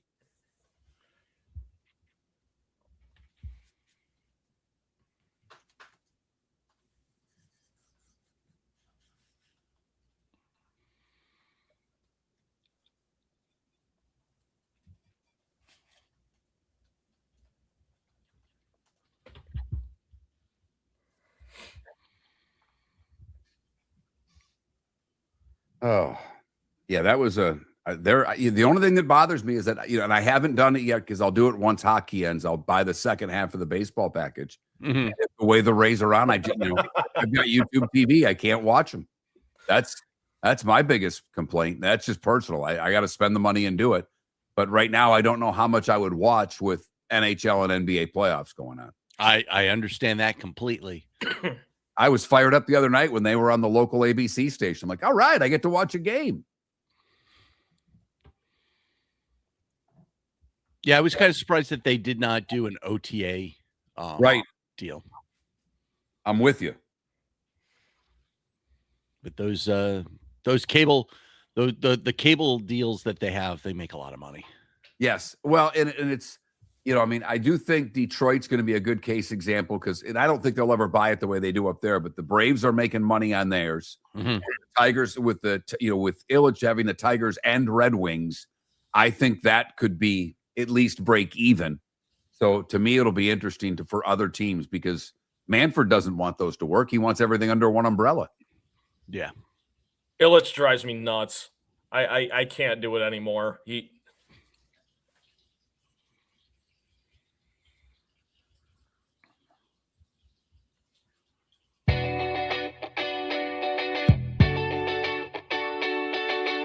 You're listening to Miller and Moulton. And now, here's Mark Miller and David Moulton. Miller and Moulton, a little load management for David today. He had some things to take care of, so David has the morning off. Trent Bally filling in this morning from up in the Detroit area. We're joined right now on the American Paint Supplies hotline, your one-stop shop for all your coating needs, by Steve Carney, a Rays insider on Substack. You can check out all his work there. Does some work with the Lightning as well. But Steve, yesterday, one of those really good days. And I think everybody thought the county vote was going to pass. It did, about the exact way it was supposed to. Yep. But more importantly, those damn pesky Rays, they're not going anywhere. Down late, big eighth inning, 20 of 24, the best record in baseball, undefeated at the Trop against the AL East. This is, come on. This is way better than the best laid plans of mice and men, Steve. Yeah, not only that, Mark, but you think about it, they are a 8-run 10th inning away from having a 15-game home winning streak still going on right now. So I really do think that, everything that has worked out with the Rays on the field. And I love going into that clubhouse and talking with everybody who, and to a man, that they have talked about how they never feel like they're out of a game. And, even after Hunter Biggie gave up 8 runs in the 10th inning to the Marlins, they come back and score 3 in the bottom of the 10th inning with nobody out. And you're thinking, all right, this could get real interesting. You get 1 or 2 more guys on base in this inning, and all of a sudden, you're starting to see the Marlins start to quiver again. Other than that one really bad inning, the pitching staff has been phenomenal. And I really do think that it's amazing to see what happens when you get a team, because, we've seen teams that are, 26 cabs for 26 guys, and that you won't see that with this Rays team. These are 26 guys that are rowing in the same direction. So let me ask you this, Steve, and thanks for joining the program this morning. I think we all know who the MVP of the team is. Who would you say is the unsung hero? Who's somebody who, you're watching every game? Who's somebody who doesn't get as much shine as they maybe should? Well, TB, I'm actually going to say a name that I think that Rays fans are going to freak out about, because they're going to be like, what the hell is he talking about? And that's Cedric Mullins. I really do think that his veteran leadership is something that this team has really, really struggled with in the outfield for the most part. You've got the Yandy Diaz's and the like on the infields, but really, when you get out into that outfield, they really needed somebody to kind of, solidify things for them. And he hasn't really done it so much at the plate, though. He did have that game the other day. He went 4 for 4, and he's dropping down bunts like he's a 25-year-old again. But, I really do think that Cedric Mullins does a really good job of making that outfield coagulate in a way that last year they just really didn't have. And I don't really think that outfield is seen since Kevin Kiermaier was roaming center field. That's something for a guy that's hitting a $181. Exactly. But 2 things. One, update on Diaz. Just curious. I know he missed yesterday, got hit with the pitch. Is that just a day-to-day thing and nothing to worry about there, first off? And secondly, the one thing about Mullins, I will say, and we talked about this the last time we spoke, Steve, whether it's Mullins or whether it's Walls in the infield, they don't make mistakes. I mean, when you have to make 28, 29 outs, it's harder to win. When you're playing the Rays, Steve, right now it's 27 outs. Defensively, they're terrific. Yeah, they really are, Mark. And I agree with you completely that, things get much better when your defense turns every batted ball into an out. That there's not that extra opportunity that you're leaving your opponent. And getting 27 ounces, you mentioned, it's really, really difficult. And when you're having to get 28 or 29 or, God forbid, 30 outs to try and get through 9 innings, you're going to be in trouble. As for Yandy Diaz, talked to him yesterday. Fingers are a little sore. Caught him on the fingernail. I mean, he got hit basically on both of his index fingers because he let go of the bat and it hit the hand that had let go of the bat, and then it hit the hand that still had a hold of the bat. So he actually hit both index fingers, Yennier Cano did.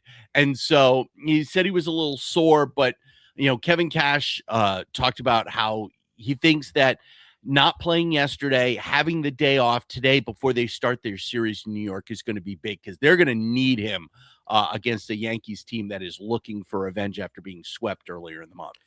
So kind of a generic question, Steve. Steve Carney, we're talking with, covers the Rays, does a great job doing so. Steve, talk about that series with New York. How do you see it going? I know it's a bit of a generic question, but what do you think happens here? Do the Rays keep it going? I think they do, TB. It's going to be really difficult. The Yankees are going to have Garrett Cole for game 1. They've already announced that he will start against the Rays on Friday. not having G-Man Choi in the lineup anymore, as he is now retired and doing his military service in South Korea. He was always a guy that really loved when Garrett Cole was playing. But I really do think that Friday is going to tell a lot for this team. And the fact that they're up 4 right now, we were talking earlier, if the Rays were to somehow get 2 of 3 in this series and win this series against the Yankees and put it to 5, it's 2 things. One, it's continued confidence for the Rays, Steve, but from the Yankees standpoint, this would then make them, 1-5 against Tampa Bay. And everybody wants to go Yankees, Red Sox as rivals. I go back to what, it's over a decade ago, the preseason game with the Rays saying no more. We're not going to be pushed around by the Yanks. I think this is the best rivalry in the division right now, Steve. Yeah, think about that, Mark. It was 18 years ago that happened. It was in 2008, right during the spring, with Elliott Johnson running over Francisco Cervelli at the plate, and then Shelley Duncan spiking Akinori Iwamura, starting a brawl at Steinbrenner Field during the spring, which and that was the Rays. That was the official coming out of the Rays saying we are no longer the the push cart of the American League. We're not going to be the laughing stock. David Letterman's not going to be making jokes about us anymore. And I really do think that with the way that the Rays have been playing, they just have to stay close. I think that they've shown now that they can work with against any team's pitching staff. Rico Garcia for the Orioles, for example, he had been 2 for 52, against, including right-handers were like 0 for 25 or something like that.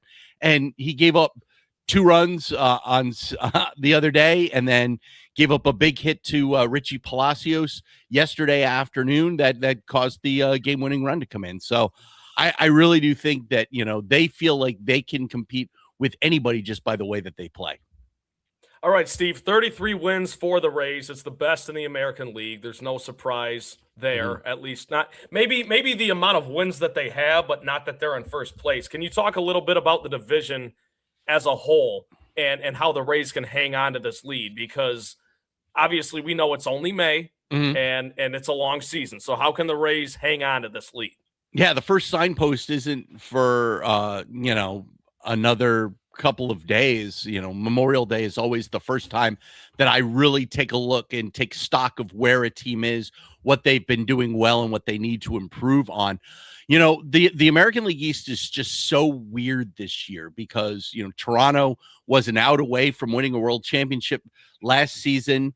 And, they really didn't lose much during the offseason, but things are totally different. The Red Sox certainly thought that they were moving in the right direction, but now, having already fired Alex Cora and most of their coaching staff, you wonder what Craig Breslow is going to be doing. The Orioles have certainly taken a step back. I really like the Orioles as a team. It helps that, Craig Albernaz is a former Rays minor leaguer and has talked, at length about how important the Rays are for his career, not only as a player, but getting his coaching start there.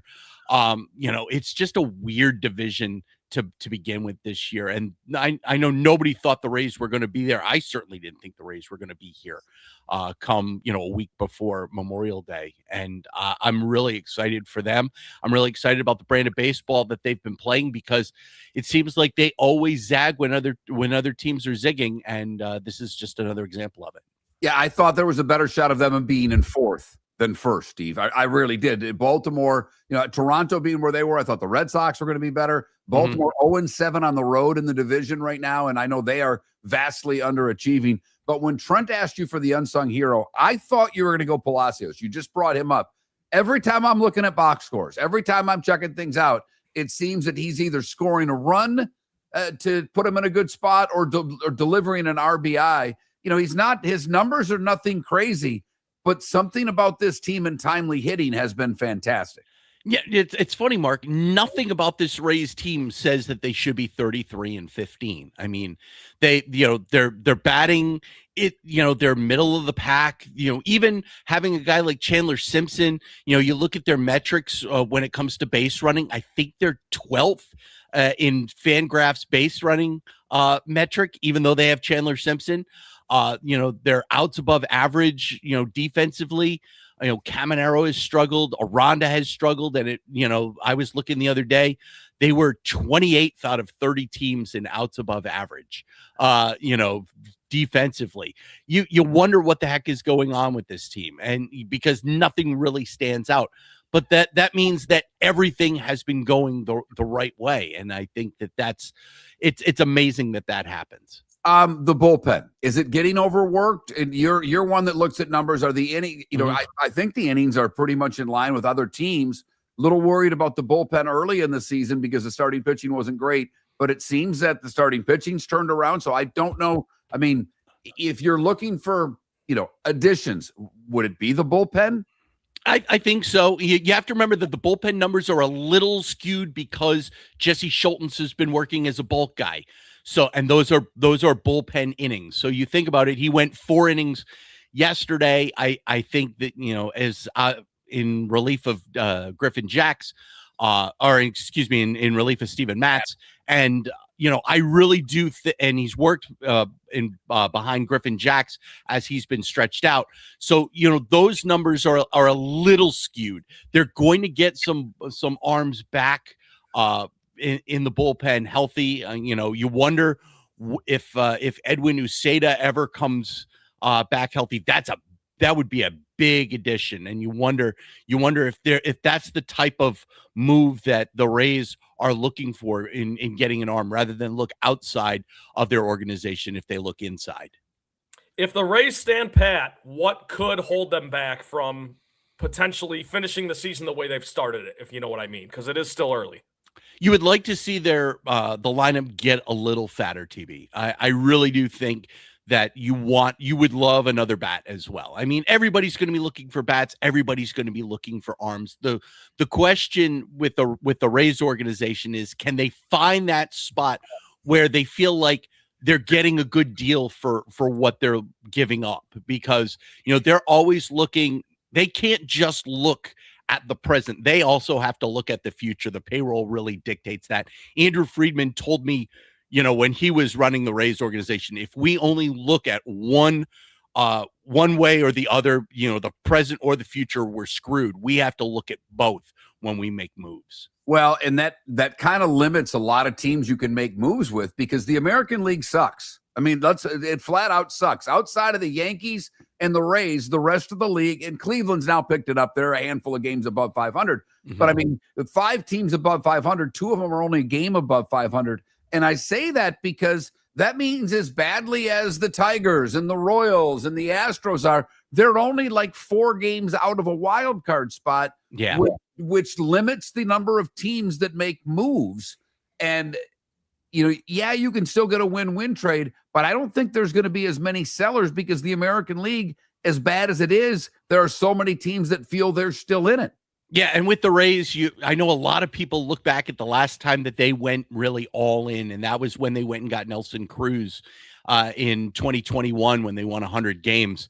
And, the Cruz acquisition didn't work out, and you gave up Joe Ryan in order to do it. So I think that there's a lot of gun-shy Rays fans that are wondering, do we really need to give up something at the level of Joe Ryan to get a rental? And unfortunately, the answer to that question for Rays fans is, yeah, you kind of do.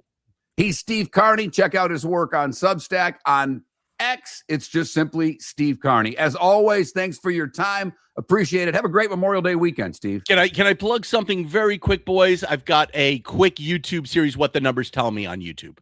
There you go. Steve Carney. We're Miller and Moulton. Your roof is your home's first line of defense. At Pelican Roofing of Florida, Ronnie, John, and their team bring years of experience to protect what matters most, your family and your business. From residential repairs to large-scale commercial roofing, we deliver honest work, fair pricing, and quality you can trust. An upgrade on your roof can lower your insurance costs. Don't wait for a leak to turn into a disaster. Call the experts at Pelican Roofing today. 1-866-9-PELICAN. That's 1-866-9-PELICAN. Online at pelicanroofingcompany.com. CCC 1332512. Floor Meisters just doesn't sell Cortec and carpet. They also sell a lot of wood. And what better time than now to stop in and see the nice folks at Floor Meisters for some new hardwood for your home. With white oak wood starting at $4.99 a square foot, that makes it affordable for everyone. With 10 colors to choose from, they have a color for everyone. So stop in. 6281 Naples Boulevard, right next to Costco, or go to the web. It's floormeisters.com.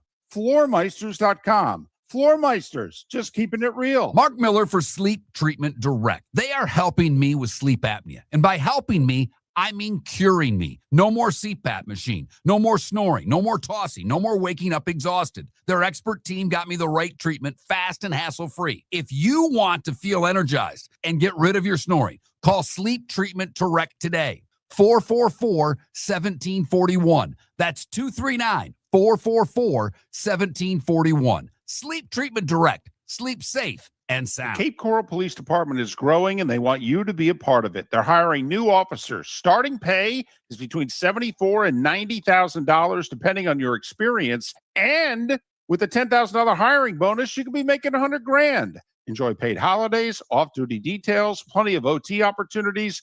They're also hiring dispatchers and professional staff. So go to capecops.com. capecops.com. Be brave, be best. Be Cape. American Paint Supplies, celebrating 30 years in Naples, is proud to be the exclusive Farrow & Ball dealer in Southwest Florida. The best thing to come from the UK since the Beatles, Farrow & Ball has the colors and paints at American Paint Supplies. See why all the designers and painters choose Farrow & Ball. For 30 years, American Paint Supplies provides the perfect pairing of service and expertise on 6100 Shirley Street in Naples off of Pine Ridge, or online at AmericanPaintSupplies.net. American Paint Supplies is your one-stop shop for all your coating needs. No!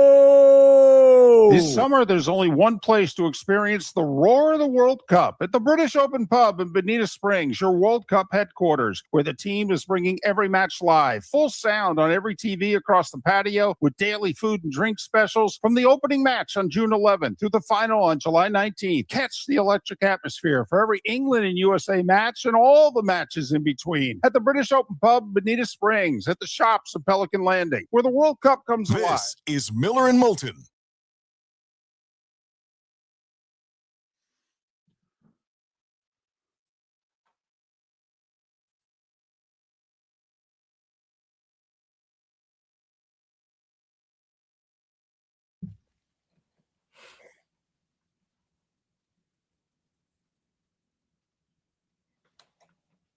I really think upon further review, it's not the any of the Tigers or Lions gear. It's the wedge that's against the wall that because I know Trent doesn't even really play golf. It's the wedge that's sitting there that I really enjoy. I have ping pong balls that I practice my chipping with on Excellent. Excellent. This place, Mark, the carpet in here is brand new. The building's really old. Like that's a wood burning fireplace right there. I don't know if you can see it. Oh wow. I didn't know what that was. I thought it was like a desk or something. A wood burning fireplace. Outstanding. Yes. Haven't used it yet, but if that gives you any indication of how old this place is. So I got that going on. But I do there's a golf course right down the road. So I've been trying to, I've been using my carpet, my brand new carpet. Well, it sets up for a good lie. It sets up for a good lie, Trent. It does. It does. That's so funny, Michael. Has there been a girl at your place yet? I can't. I'm going to choke on my water. No. Not yet. I've only been here 2 weeks, though. Give me some time. Not that there's anything wrong with that. You can come out on the show if you want, Trent. It's okay. You guys are killing me. Gaming system, Xbox. Yeah, they all go. Xbox is the best one by all accounts. Always been an Xbox guy. Always. Even my kid moved from PlayStation to Xbox because that's what all his buddies had. Yeah. And he plays that, and he still plays the whatever the die. I think he's taking the chips to a natty in football. Fire up. Exactly, Michael. Yeah, that place will really close the deal. Yes, Deadstruck. It's Motley Crue all the time. Are you working at the bar? No. No, that didn't happen. Okay. I was going to, and then I realized I didn't have to, if you know what I mean. Right. So cool spot though. I have been there a few times since moving here. Wow.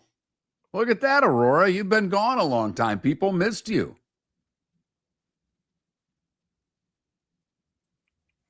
And you got called cute, Trent.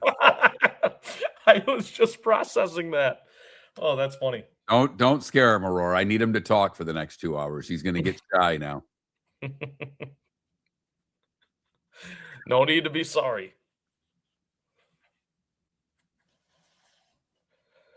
Welcome to the show. Steve is incredible, by the way. Yep, he's I like Steve. He's a good dude too.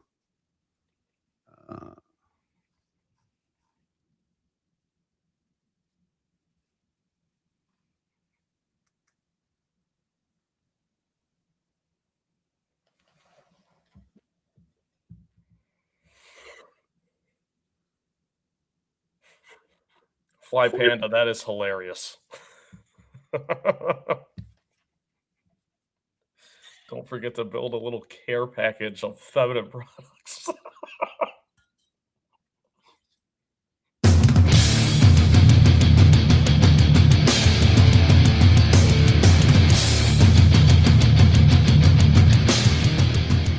You're listening to Miller and Moulton, coming at you from the Floor Meister Studios. Floor Meisters, keeping it real. And now, here's Mark Miller and David Moulton.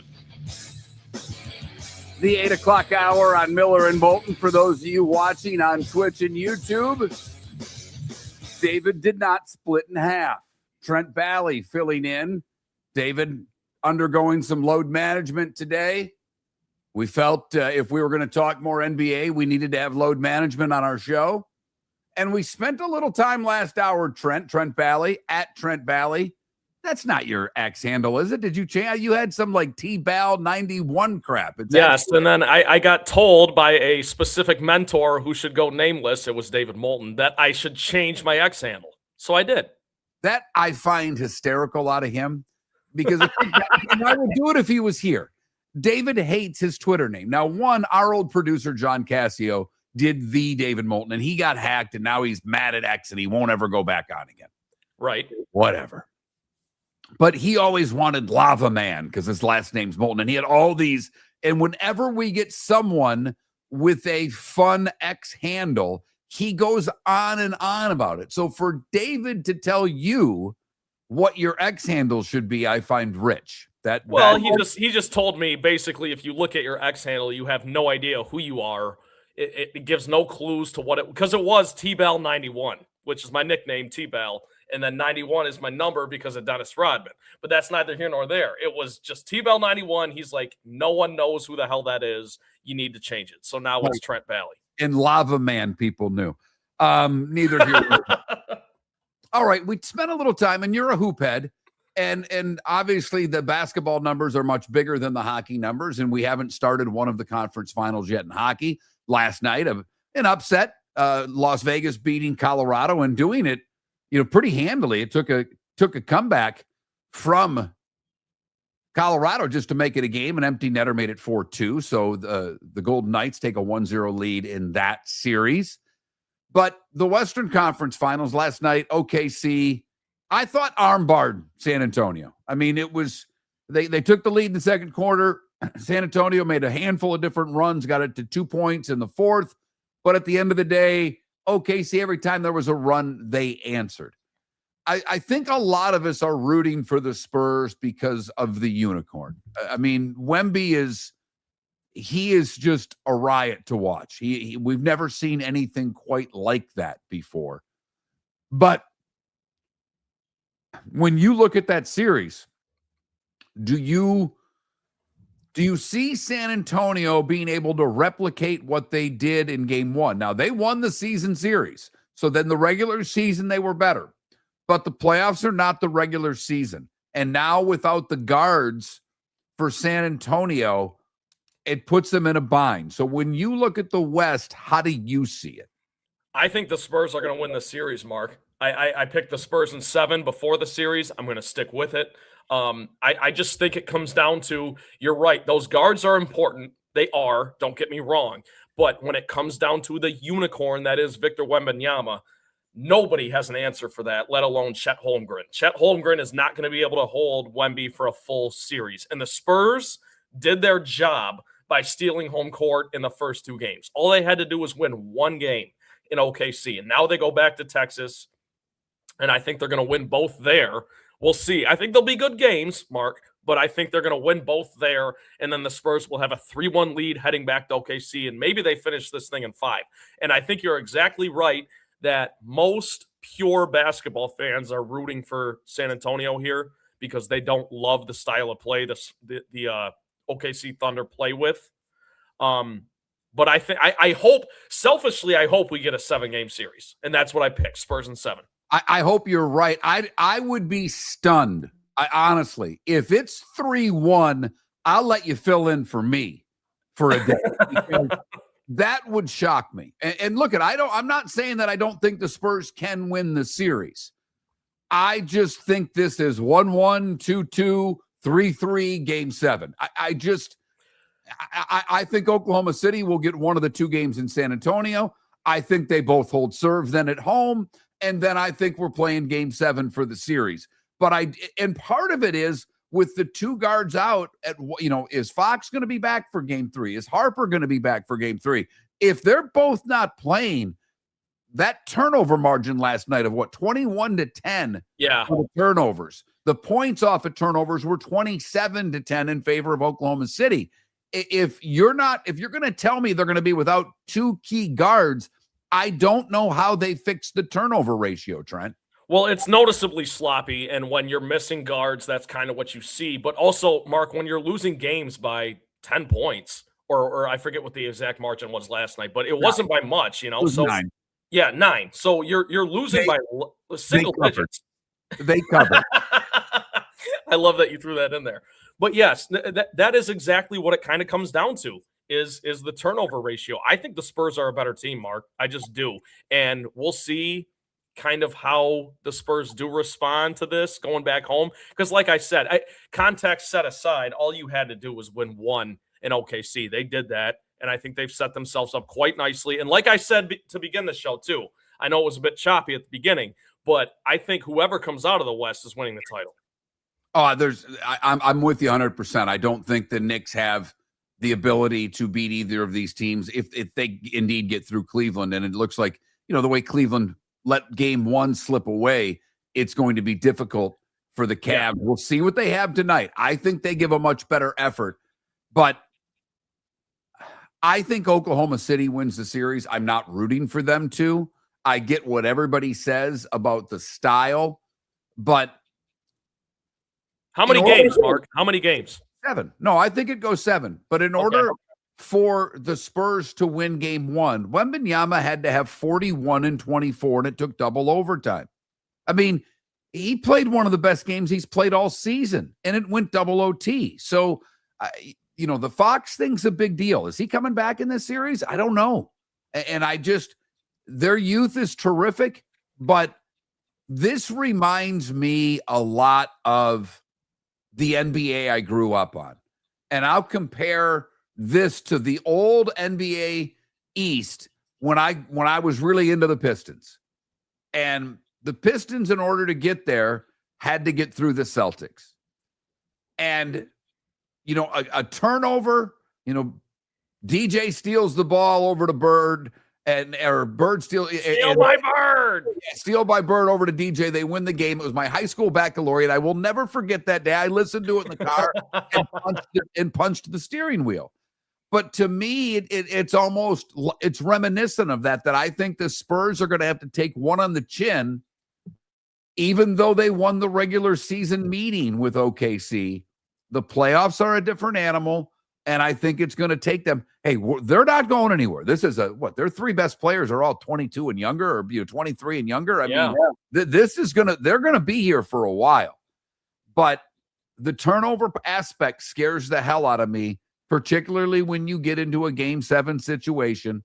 So I'll take the defending champs in 7, but I hope we get 7 because that's probably the smart pick, Mark. I'm just going with the team that I think has the better player. I think Victor Wembanyama in Game 1, and I know it was just Game 1, and we've had a game since then, but watching SGA get that MVP trophy and then going out there and performing the way he did and pretty much straight up saying, yeah, that did motivate me. I think we're watching the best player in the world really take the mantle, and I hope that the Spurs are able to harness that energy and harness that motivation and win this series in 7 games. And I hope we do get 7. I'm with you. Look, I want 28 games between these conference finals. I hope people get it in hockey. I don't. I predicted the Avs to win in 5. That's probably not going to happen after losing Game 1. David thinks Carolina's got a better shot to win in 5. I predicted 6 for that series, but Montreal's got to figure out how to score 5 on 5. They didn't do it all that well in the series against Buffalo, and Carolina's penalty killing is terrific. So we have that. The Cavs tonight with the Knicks. Boy, oh boy, that's an ask because they really spit the bit in Game 1, and now you look at an opportunity gone that slipped away for Cleveland. Yeah. It's going to say a lot about Donovan Mitchell and crew, how they respond tonight. Because, and look, in a series, it doesn't matter. You lose by 2, you lose by 20. It doesn't make a damn bit of difference. And they can still win both games at home. But to me, after giving the game away, I'm interested to see how the Cavs come out tonight, Trent. Yeah, and you can't look at this series and look at this game too, which I don't want to say is a must win, but the way that you kind of controlled all of Game 1, you'd like to win 1 in New York, right? So I don't think you can really look at James Harden and be like, yeah, we trust you. It's got to be Donovan Mitchell. It has to be. James Harden didn't do eck in Game 7 against the Pistons, and yet the Cavs still ran away with it because of mostly Donovan Mitchell and even Evan Mobley. And I thought Jarrett Allen played well as well. So my official prediction for that series was Knicks in 5. So I wouldn't be surprised whatsoever if the Cavs maybe steal one or get one at home or whatnot. But I think the Knicks are the better team. I just don't think, even if the Knicks sweep, Mark, I don't think they have enough for what's coming out of the West.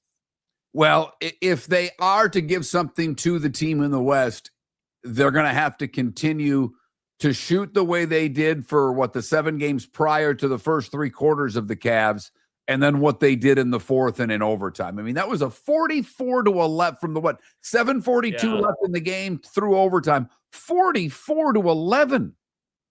And that's what they say about water finding its level, because that does seem like an outlier of a statistic, but it truly is. The Knicks are the better team. We all know it. So they finally looked like it over the last 10 minutes of the game.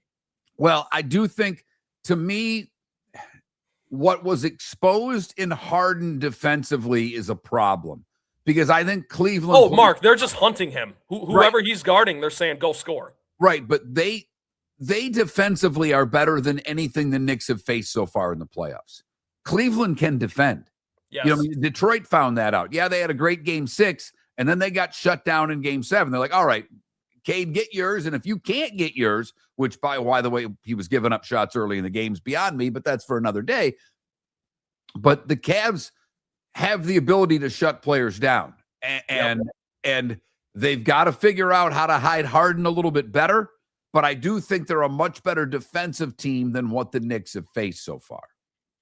Yeah, and I just think ultimately the Cavs, the way they play basketball, I feel like even before the season, you could have told them they'd make the conference finals. They'd be thrilled because they haven't done it since the LeBron era, either LeBron era. But to me, and the Knicks, a team that hasn't made the finals in 27 years, That to me is more the story here. I think America's rooting for the Knicks.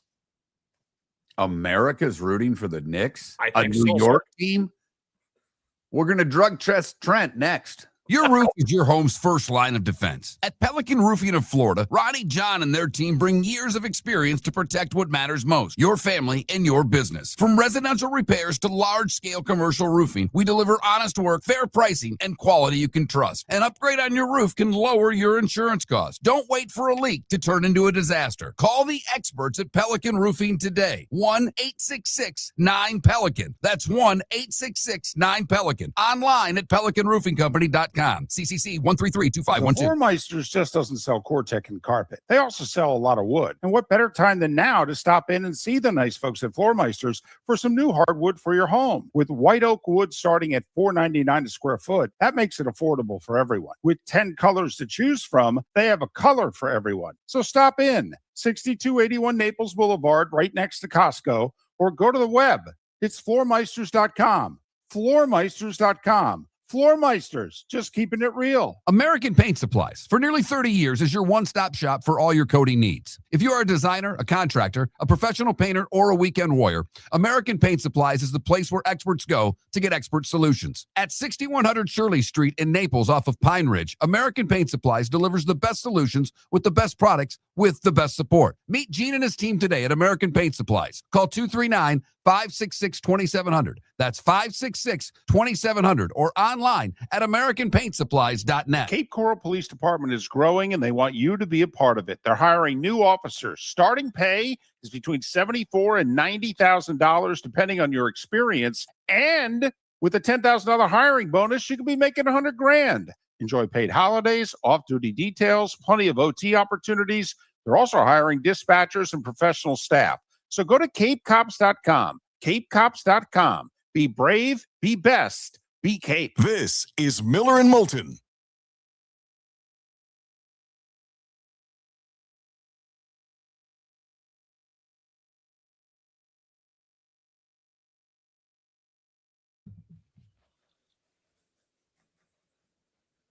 I don't do drugs, people.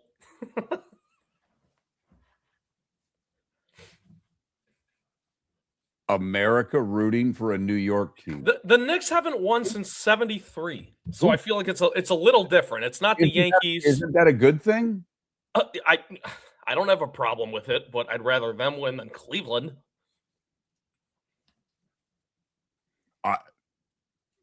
I'll root for Cleveland. I hate Cleveland basketball. I hate the way they play basketball.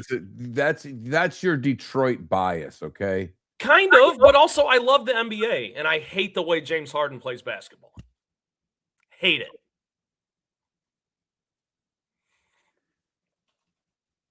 Not to mention the fact they went to 4 straight finals from 15 to 18.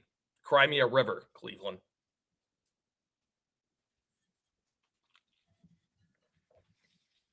And again, the caveat is whoever comes out of the West wins it all. So, all right. I'm not going to do this on air because we are in Florida and Connecticut's gone now. Have you played the schedule game with the Lions, and how many wins did you see? Yes, I have. I got them at 12-5. I don't think I actually saw a scenario, I think, where I had them at 10-1 or 11-1. Like, I'm not kidding. Yeah. The back end of the schedule is weird because they play 3 straight division games on the road to end the season. I don't know how that's even fair or possible. I think we had someone on saying their schedule was difficult. I didn't see it as being. No, there's no excuses, Mark. None. They have to go out and take it. Now, when they go 9-8 and miss the playoffs again, it's over. It's back to my childhood in Detroit of everybody just stinking. And Deadstruck, you're right. I did say the Dolphins would win 11 games last year. 11-6 is what I had them at, I think. Yeah, that was fun. You guys all called me out for that. I was like a little taken aback. I thought there would be more Dolphins optimism. There was none. You okay with the lineman from Clemson? Because most people weren't. Yeah, I'm fine with it. I just think with that position, it's impossible. You just I'm fine with it. I'm not over the moon. Whatever the coach and whatever Holmes says, that's fine, Aurora. I don't care. He is cute. Oh my goodness! I wish Aurora, I were. You're making me. I'm blushing, Aurora. I wish I were cute. I'm old. Whatever Brad Holmes and DC say, T-Ball is all in. Hook, line, and sinker. Makes Ambient seem like a realist. He's such a homer for the Lions. I just don't know how to evaluate O-linemen. Like, I'm not going to pretend like I know what a good O-lineman is, right? So I'm cool with it. I don't care. Frank Ragnow was also kind of off the board when the Lions took him back in 2017. That turned out fine. So we'll see.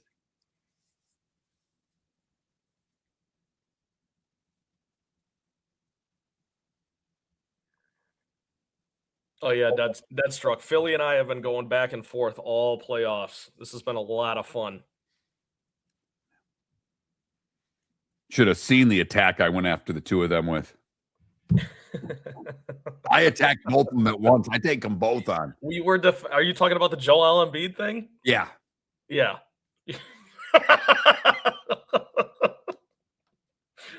Yep.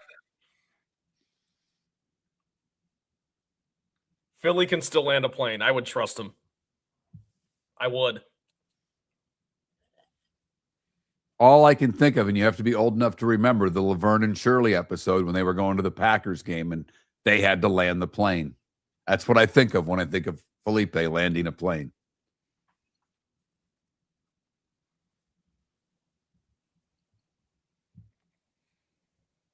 I mean, think about it. Just slow the speed down, pull up a little bit. Oh, my goodness. 5 seconds. Coast.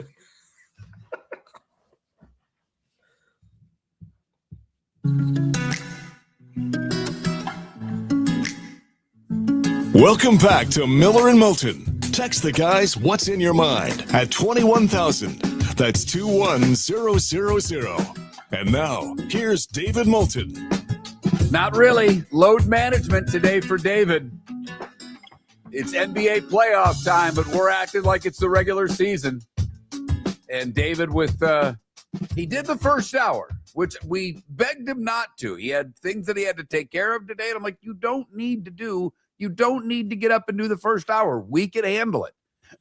But David does not give up the starting five. Not if he can do the starting five. Damn it, he's doing the starting five. I think he believes he's the only one that can do it. He could have. This is where, David writing everything down, I guess, limits him, because typically if I'm going to miss the show, I will do Today Was the Day When and The Good, the Bad, and the Ugly and send David the Google Docs. So he has access to all my Google Docs so he can read them. And it takes, these things take a little bit of time. David has one thing that takes time. I have a couple of things that take about the same amount of time. I think actually the starting five takes a hell of a lot longer to put together. But well, let me ask you this, Mark. So you said that when you have to do the starting five, when David's not here in the 6 a.m. hour, you handwrite it, and you have 6 pages of handwritten notes. He does it all on a front and back of one page. And what cracks me up is when he can't read his own writing. You do invariably get that like once a week where he won't be able to, he'll pronounce a name wrong or a team name wrong or something. Probably once every 10 days, he's like, what did I write here? And I love it. So I have much worse penmanship than David does. It's awful. Like my 12-year-old daughter makes fun.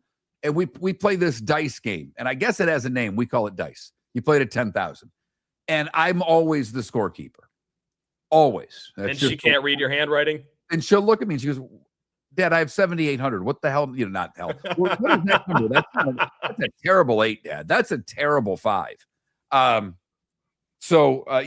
Harper was the player yesterday instead of Ivan Herrera. That was the one he couldn't read. But so when I do the starting five, it's like 6 pages. I dedicate, this time of year, I would dedicate at least 3, if not 4 pages to baseball, because I'll be the first one to admit, how the hell am I supposed to keep track of every lineup? I don't care about every roster in baseball. If that makes me a bad show host, guilty as charged. It doesn't. I don't think anyone who says that you should know every lineup front to back or every pitching rotation front to back, that's calling the pot calling the kettle black or whatever what's the saying? Yeah, that's what that is. And but I will tell you that David probably does. I mean, I believe that he has a photographic memory. I've never seen a human being in my life in any facet of any kind of work have the memory and the ability to recall things as quickly as he does. Gary Danielson talks about it all. I mean, we've known Gary for 20 years. Gary says the same. He'll look at me and go, how? And Gary did sports talk in Detroit. He was on CBS forever, ESPN before that. I mean, this is a guy who was a lifetime great broadcaster, and he marvels at it. Pat Kerwin marvels at it. So I want to make sure that when I write down Ivan Herrera, that I can see it. I have enough trouble pronouncing names correctly that I need to write it as largely as possible to make sure that I take care of that. So, well, Mark, for that reason, we are very glad that David was able to handle the starting five this morning, and you and I weren't hung out to dry. We appreciate that. Because I would have been, I was dozing in the third period early, and I'm like, I gotta, if I was the starting five, the lights would have been on. I'd have been up doing both. So, yes. But all right, I know that your love of all things Detroit is your MO. Now, have you changed in the short time that you are now hosting a show? Because you are working with former pros. Yes. And has it been hard for you to not go fanboy? A little bit, but also, as you know, Mark, we've had a few watch parties with the work crew, and you learn that when you're watching games with pros, you can't just say whatever comes out of your mouth. You got to think before you speak, because you sound like a moron half the time. So yes, it has refined my lens, if you will, for a little bit. But I'm always learning. I'm always trying to be a sponge with those guys and learning whatever I can. I mean, you're talking about Tim Hardaway, who's in the Hall of Fame, right? And Lindsey Hunter, who won 2 championships, played with Shaq and Kobe and the rest. So what have you learned? You are a self-proclaimed hoophead. The NBA is your favorite league. The Lions are probably your favorite team, but your favorite league, and you've said that, you and Felipe, our last two producers, both were NBA guys first. Yep. And I would have given Felipe the nod of more NBA knowledge than you. I think he really knows the league. He does. I've got no qualms about that. What do you think what have you learned being around NBA players that you now know you're smarter about than you ever were? What were you most wrong about that maybe you just heard them say and you questioned them and you went, holy crap, I had no idea? Because when I worked in hockey, before I worked in hockey, I was a hockey fan. I played hockey. I thought I knew a lot. And being around coaches and traveling on buses, all of a sudden, because like you, when I was with these coaches, I just kind of shut up and let them talk and just sat there. And I went, holy cow, this is fascinating. So I'm curious what you think you've learned in this time. Yeah, I will tell you right now, this sounds cliche, but it's the truth. It's that defense is not nearly as important as offense is in basketball. I've always, Dennis Rodman's my favorite player. I love me some Victor Wembanyama. I love me some shot blockers, all that stuff. Ben Wallace, one of my favorite players as well. And these guys just are straight up. It's not 50-50. It is not. It is 70-30, and that's generous as far as offense being more important than defense. And we saw that with the Pistons, but it wasn't just that. I mean, we've watched other playoff games throughout this playoff run as well, where the better defensive team does not always win the game. The better offensive team usually 9 times out of 10 wins the game. What do these guys think about new basketball? Because when these guys played, we weren't chucking 53s a game. We weren't. Then and Hardaway was a very skilled offensive player. Do they like the new game?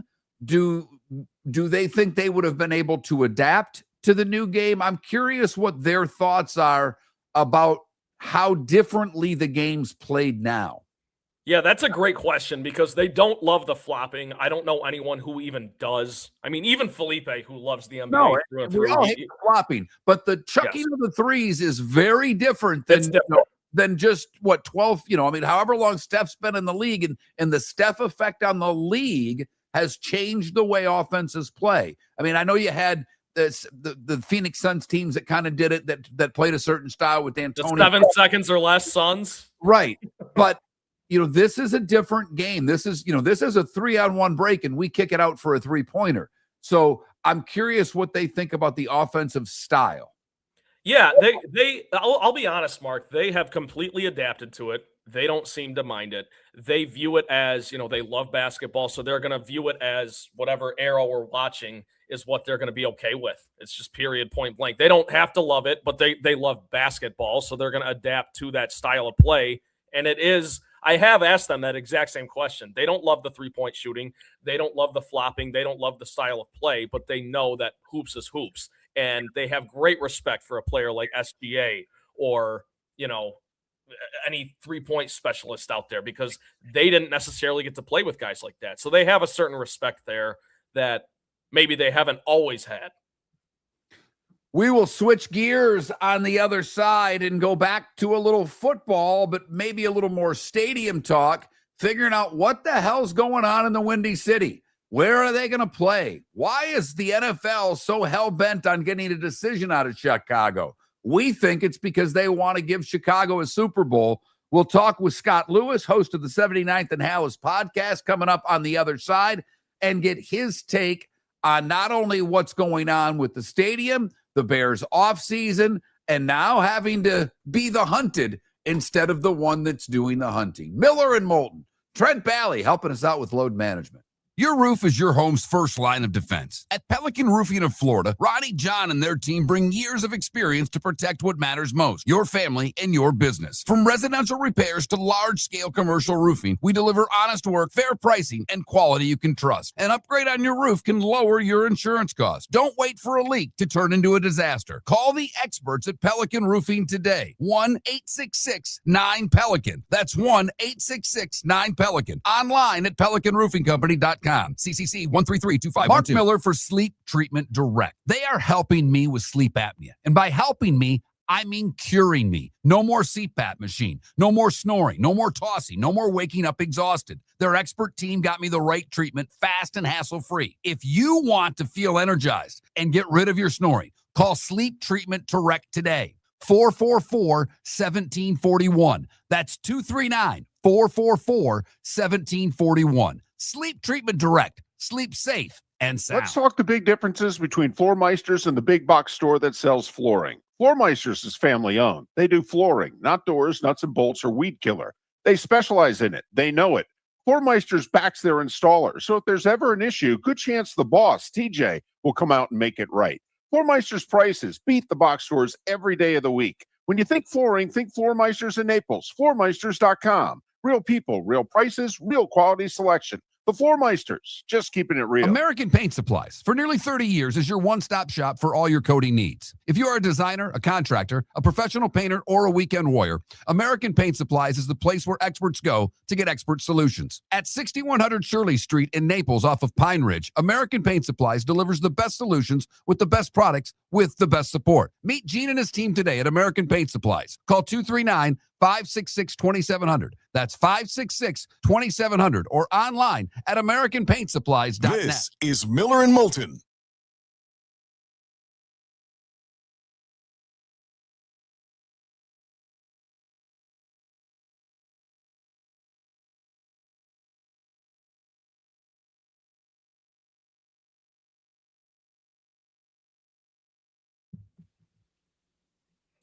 Mark, I will say it is great to see you back at home.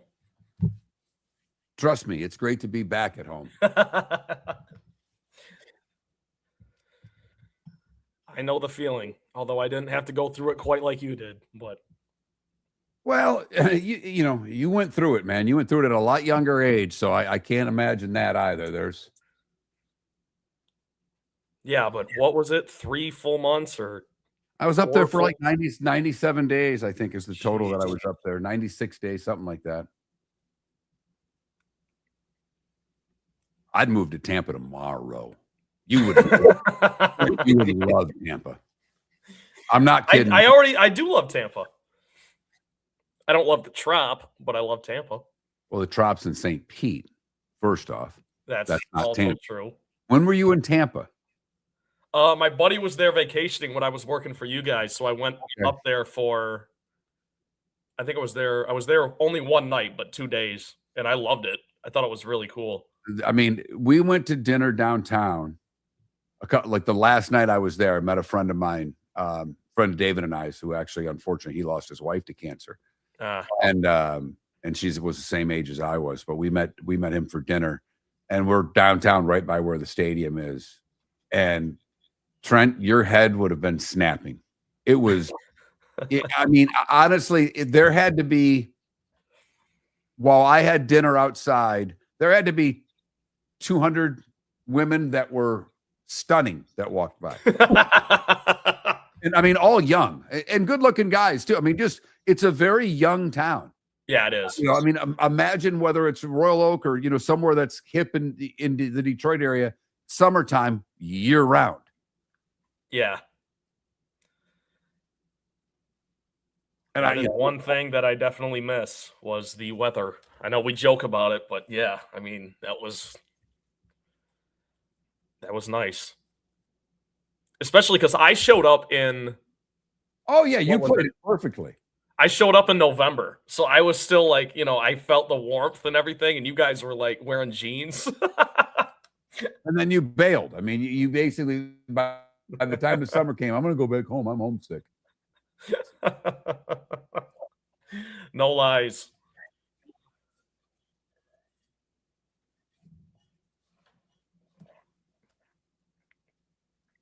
Okay, sorry. David texted me. Who's our guest here?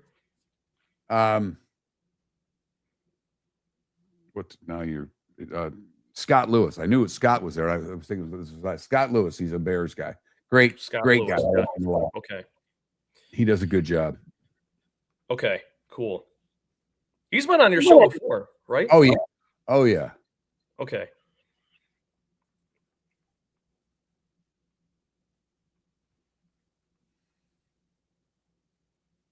Legacy Sports, Sonny. I know you're listening. Someone just asked who you're working for, who also knows. Oh, yeah. Legacy Sports Network here in Detroit, Michigan. Beautiful Detroit, Michigan. No, it's it was a beautiful, everybody wouldn't have moved out.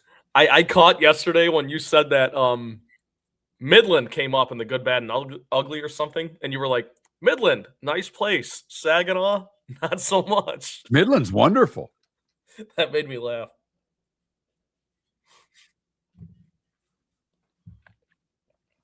I hope David sent this guy the link. Double check that he.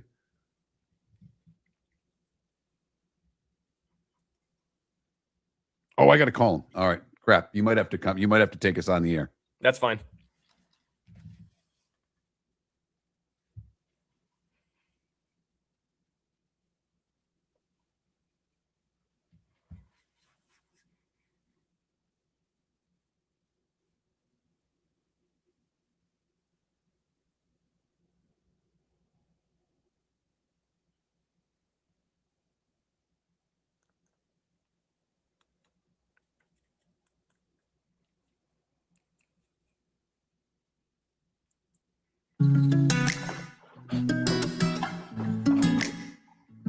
Welcome back to Miller and Moulton. Text the guys what's in your mind at 21,000.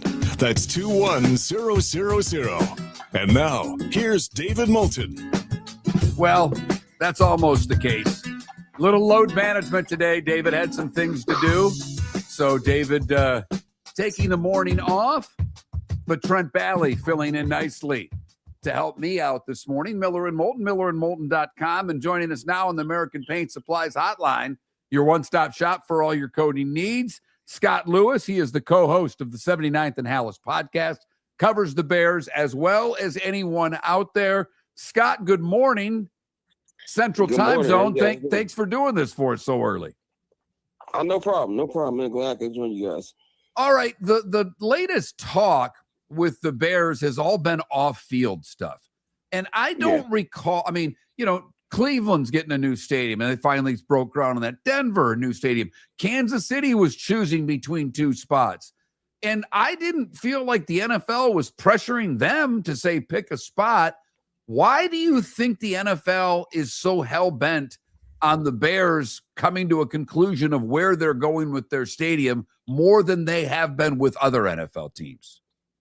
Well, I think it's mainly because they're the Bears and they're the charter franchise. And I think that, I know when a lot of Bears fans say that it's like the other teams, like they don't matter or anything. But, there's a certain, I want to say like the top 6 of NFL teams. Like you got the Bears, the Packers, the Cowboys, Patriots, Niners, stuff like that, where I kind of feel like, Roger Goodell wants to make sure those are just really more taken care of. And he just really wants the Bears at the stadium. We've even heard, Jerry Jones being involved in trying to make sure the NFL and their top franchises have the best facilities and things like that. So I really think that's the big rush, but I also think it's part of the Bears trying to make sure, to get this done. I personally think it's taking way too long. And I even think that a lot of the fan base and maybe even part of the media, I think we're just honestly tired of the whole thing. It's like, let's just pick a spot. But I think it's mainly just because it's a charter franchise, and Roger Goodell wants to make sure that they're being taken care of more than anything. Scott, do you put a lot of stock into the playing surface of Soldier Field? Because that's been discussed throughout this whole thing. People need things to talk about. And when talking about leaving Soldier Field, that is one of the things that comes up. Do you think that is as big of a deal as people are making it, or not so? Oh, 100%. Sometimes when there's an event the night before, whether it's like a Beyonce or a Kendrick Lamar concert or some other type of event, it looks terrible. So the first thing I do when I come to the stadium, my brother, when we cover the games, my brother looks at the field and he's like, that looks terrible. So like, it really depends on the day of the quality of the field. And, a lot of I think Bears players who've been here for a while, they're used to it. But a lot of new players, they talk about the surface. Opponents talk about the surface, especially if it's bad weather. You'll see a lot of slipping and things like that. I do think it matters. I don't think it like influences like injuries and stuff. It's not like the turf at MetLife, which I call a killer. Because like everybody who plays in MetLife Stadium, somebody gets hurt.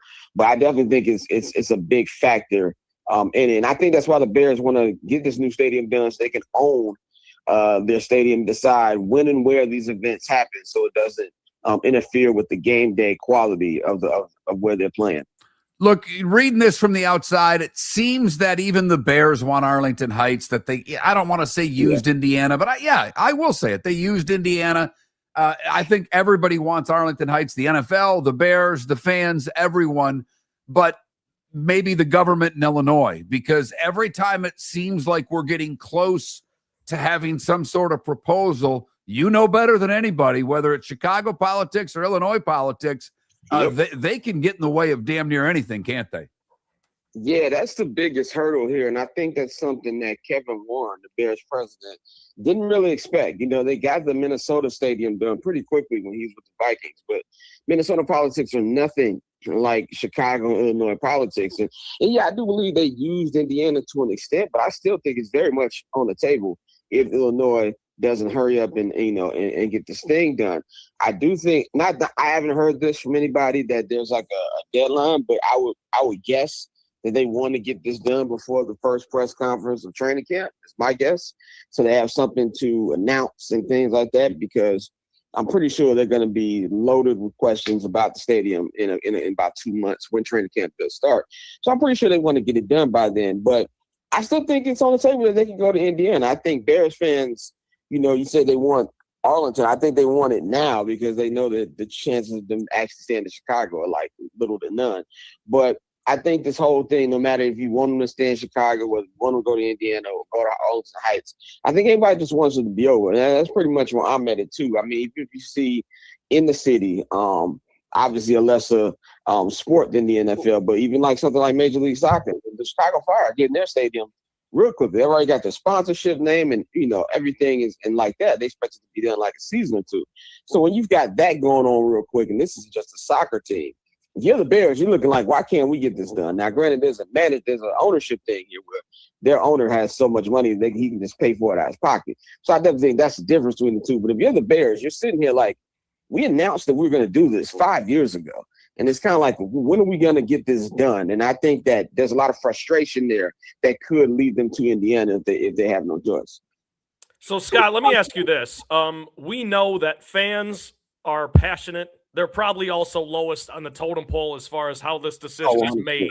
So have you talked to players, though? Have you talked to Chicago Bears players about how they feel about this? They have lives. They have homes. How do they feel about the stadium potentially moving? We haven't had really too much of a chance to talk to them since the season ended. But I know last year there were a couple questions thrown at them. It's a typical athlete answer. I always say that athletes answer the same question everywhere. I don't care what sport it is. I don't care if it's post-game, pre-game, during the week. They all have the same answers. But it's just, I feel like for them, they don't really care. It's just a matter of wherever they want to put it, they put it. But for the fans, I think you're right. Like, I think the one thing that I've learned is looking at this from just a purely fan perspective instead of like a business perspective, which is how I like to look at things a lot of the time. And I try to take my fan hat off and say, like, as a fan and as a media member, I've traveled to all of these different stadiums in the NFL. And I've been blessed enough to have been to more than half the stadiums in the NFL. And I got to say, outside of Washington, Soldier Field is the worst field that I've been to. Like, Washington, it's bad. But even Washington, they're getting their new stadium. Right. So I think that, we have the nostalgia of Soldier Field, and everybody loves the location because it's downtown. You can see the lake, you can see the Sears Tower and everything like that. But as far as getting in and out, the size of it, the Bears deserve everything newer and bigger, in my opinion. So I feel like the fans, because you're from Chicago, you don't want that taken away from the city, especially with every other team in the city playing in the city. So I think that's the hardest thing for fans to get over. But like you said, the owners, the league, they don't care. What fans want is the bottom of the totem pole. No doubt. How much money can the Bears get? And them getting their own stadium would get them more money. All right. When you look at the team, we have a guy, Pat Kerwin, who worked in the NFL for a long time, hosts a national NFL show. He uses a phrase that fans need winning or hope. And the Bears were on the hope end for a long time. Last year, well, I'll be damned, the winning happened. And now expectations come with winning. The division's very good. Everybody finished over 500. I would argue that the Bears had the best offseason.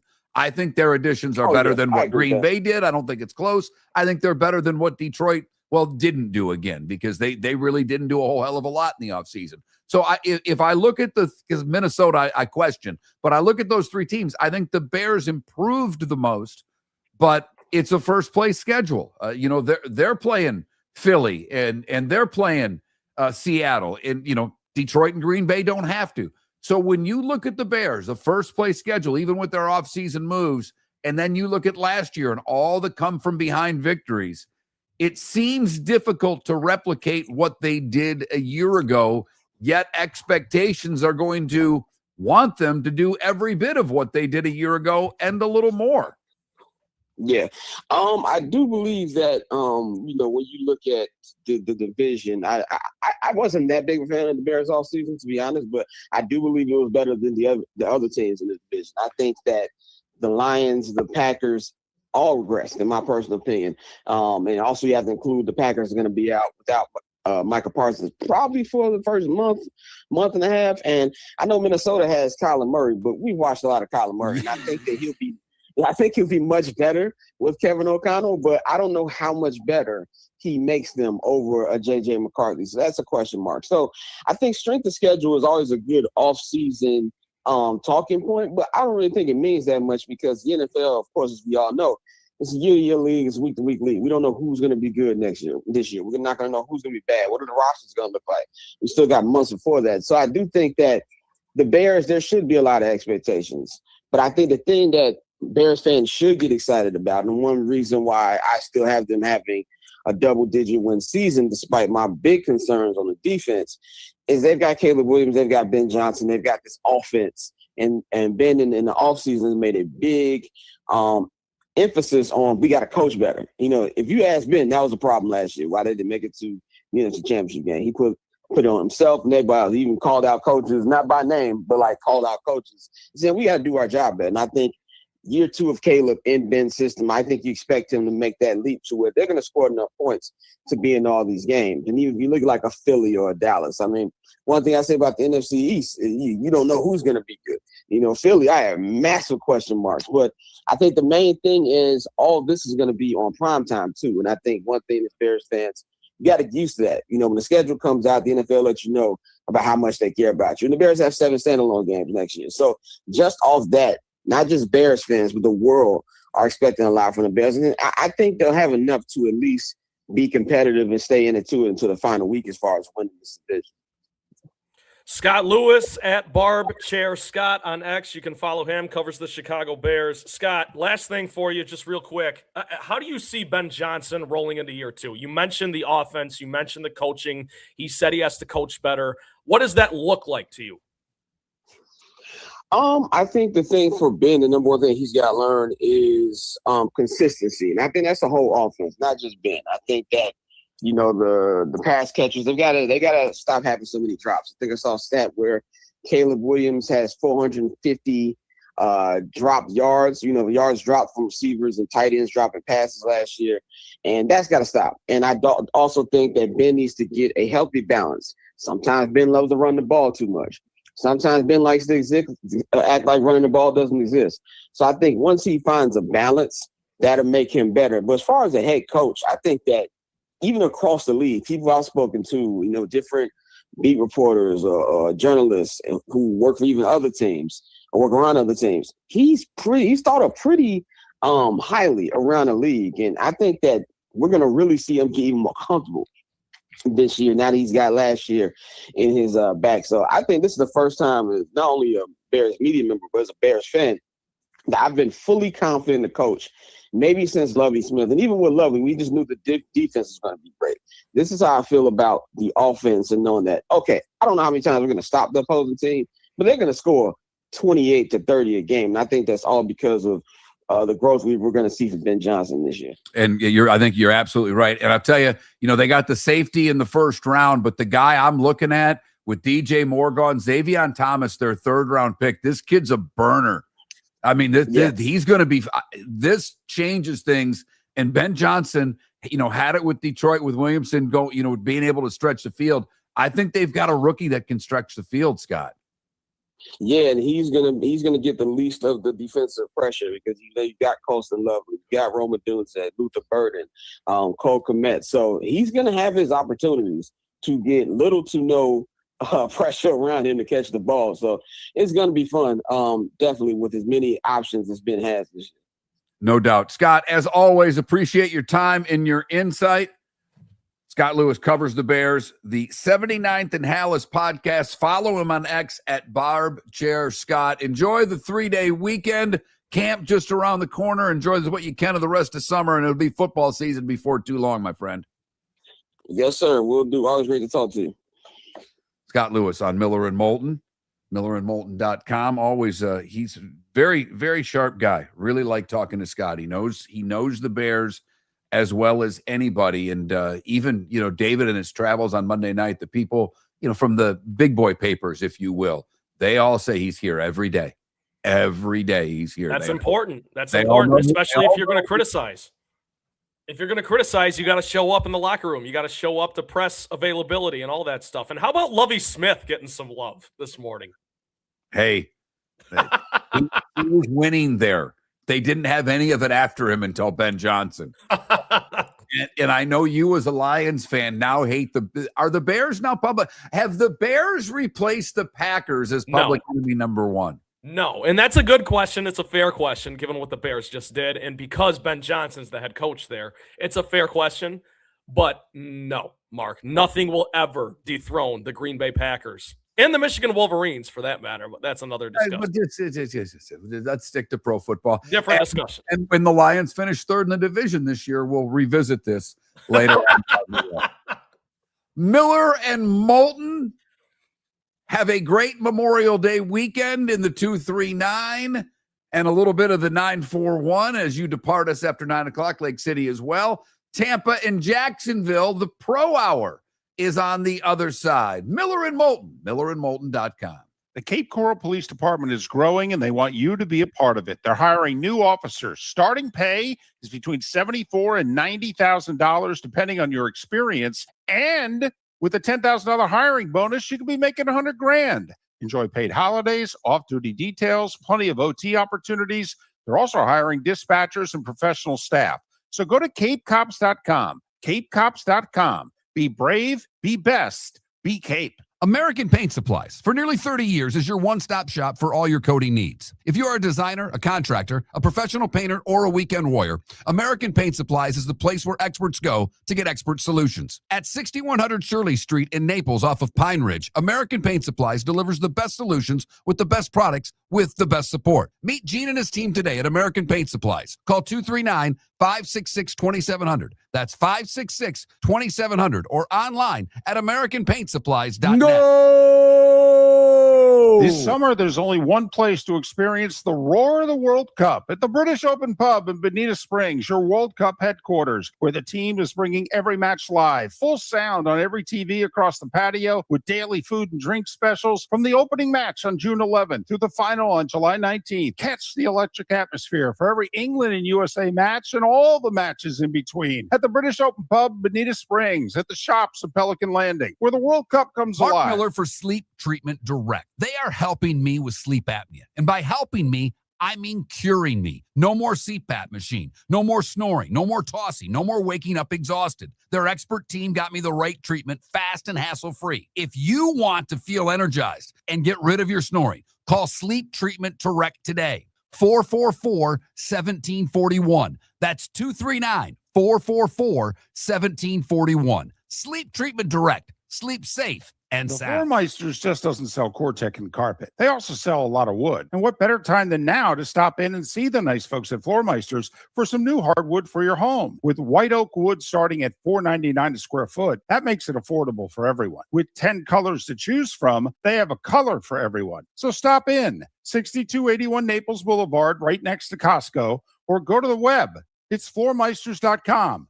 Floormeisters.com. Floormeisters, just keeping it real. Your roof is your home's first line of defense. At Pelican Roofing of Florida, Ronnie, John, and their team bring years of experience to protect what matters most, your family and your business. From residential repairs to large-scale commercial roofing, we deliver honest work, fair pricing, and quality you can trust. An upgrade on your roof can lower your insurance costs. Don't wait for a leak to turn into a disaster. Call the experts at Pelican Roofing today. 1-866-9-PELICAN. That's 1-866-9-PELICAN. Online at PelicanRoofingCompany.com. CCC 13325. This is Miller and Moulton.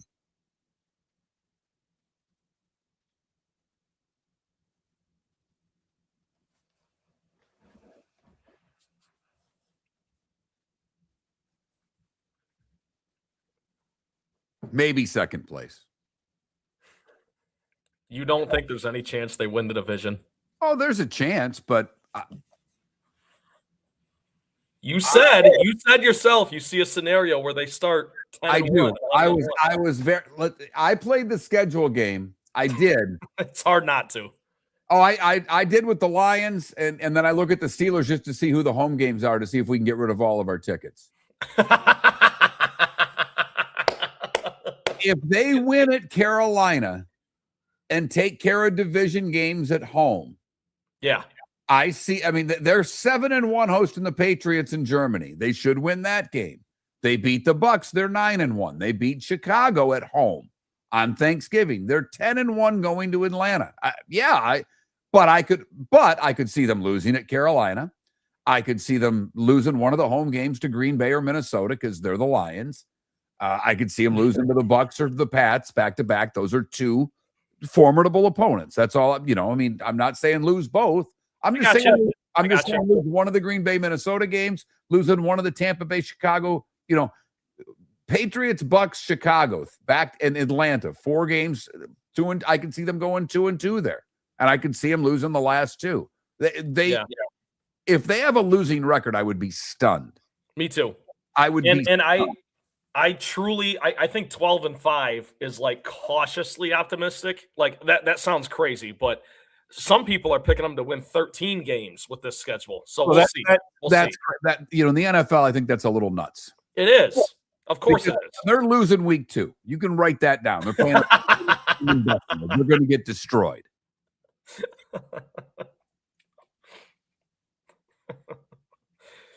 Mark Miller, the Lions fan who won't admit he's a Lions fan, says he doesn't root for the team. He roots for the team, everybody.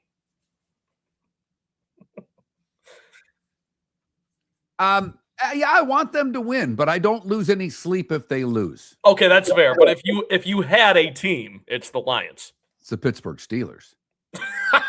Come on. It's Pittsburgh. I would rank my NFL teams this way. There are 3 number ones. They are all equal to me. Bucks, Steelers, Lions. I was going to guess Bucks because you're not a Dolphins guy. No, I don't like the Dolphins at all. And you're not a Jags guy either.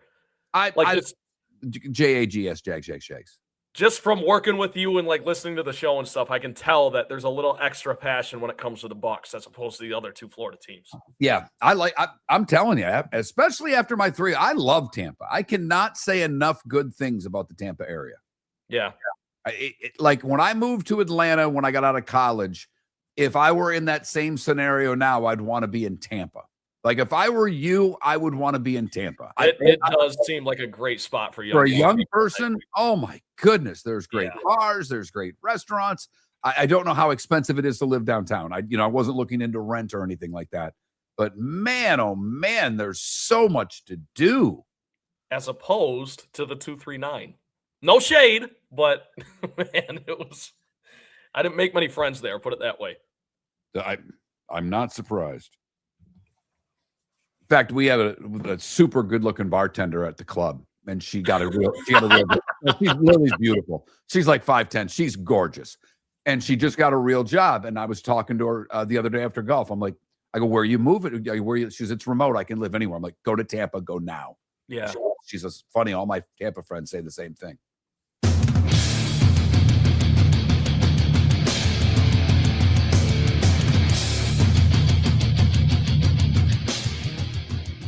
You're listening to Miller and Moulton, coming at you from the Floor Meister Studios. Floor Meisters, keeping it real. And now, here's Mark Miller and David Moulton. The Pro Hour, Miller and Moulton, millerandmoulton.com. We are on in Tampa and Jacksonville, YouTube and Twitch, and some other places that run the show a little later in the day as well. So thank you for joining us. Trent Bally filling in for David Moulton. Trent, we got a little bit on you in the business world and what you're doing from a media standpoint and your learning and things of that nature. I know some of our longtime listeners, particularly those in the chat room, probably want to find out a couple of other things. Trent was our former producer.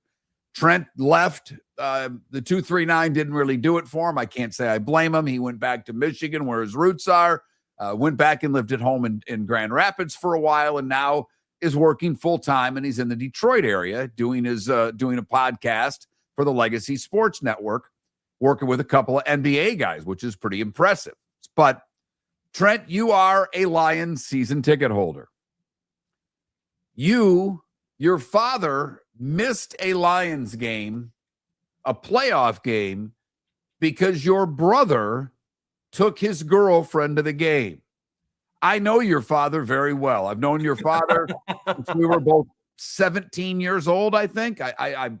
He's a great man. I think very highly of your dad, and I'm not saying that because you're on the show. You know how I feel about your dad. Yes. But he lost a lot of credibility with me when he let the girlfriend take his ticket to a Lions playoff game.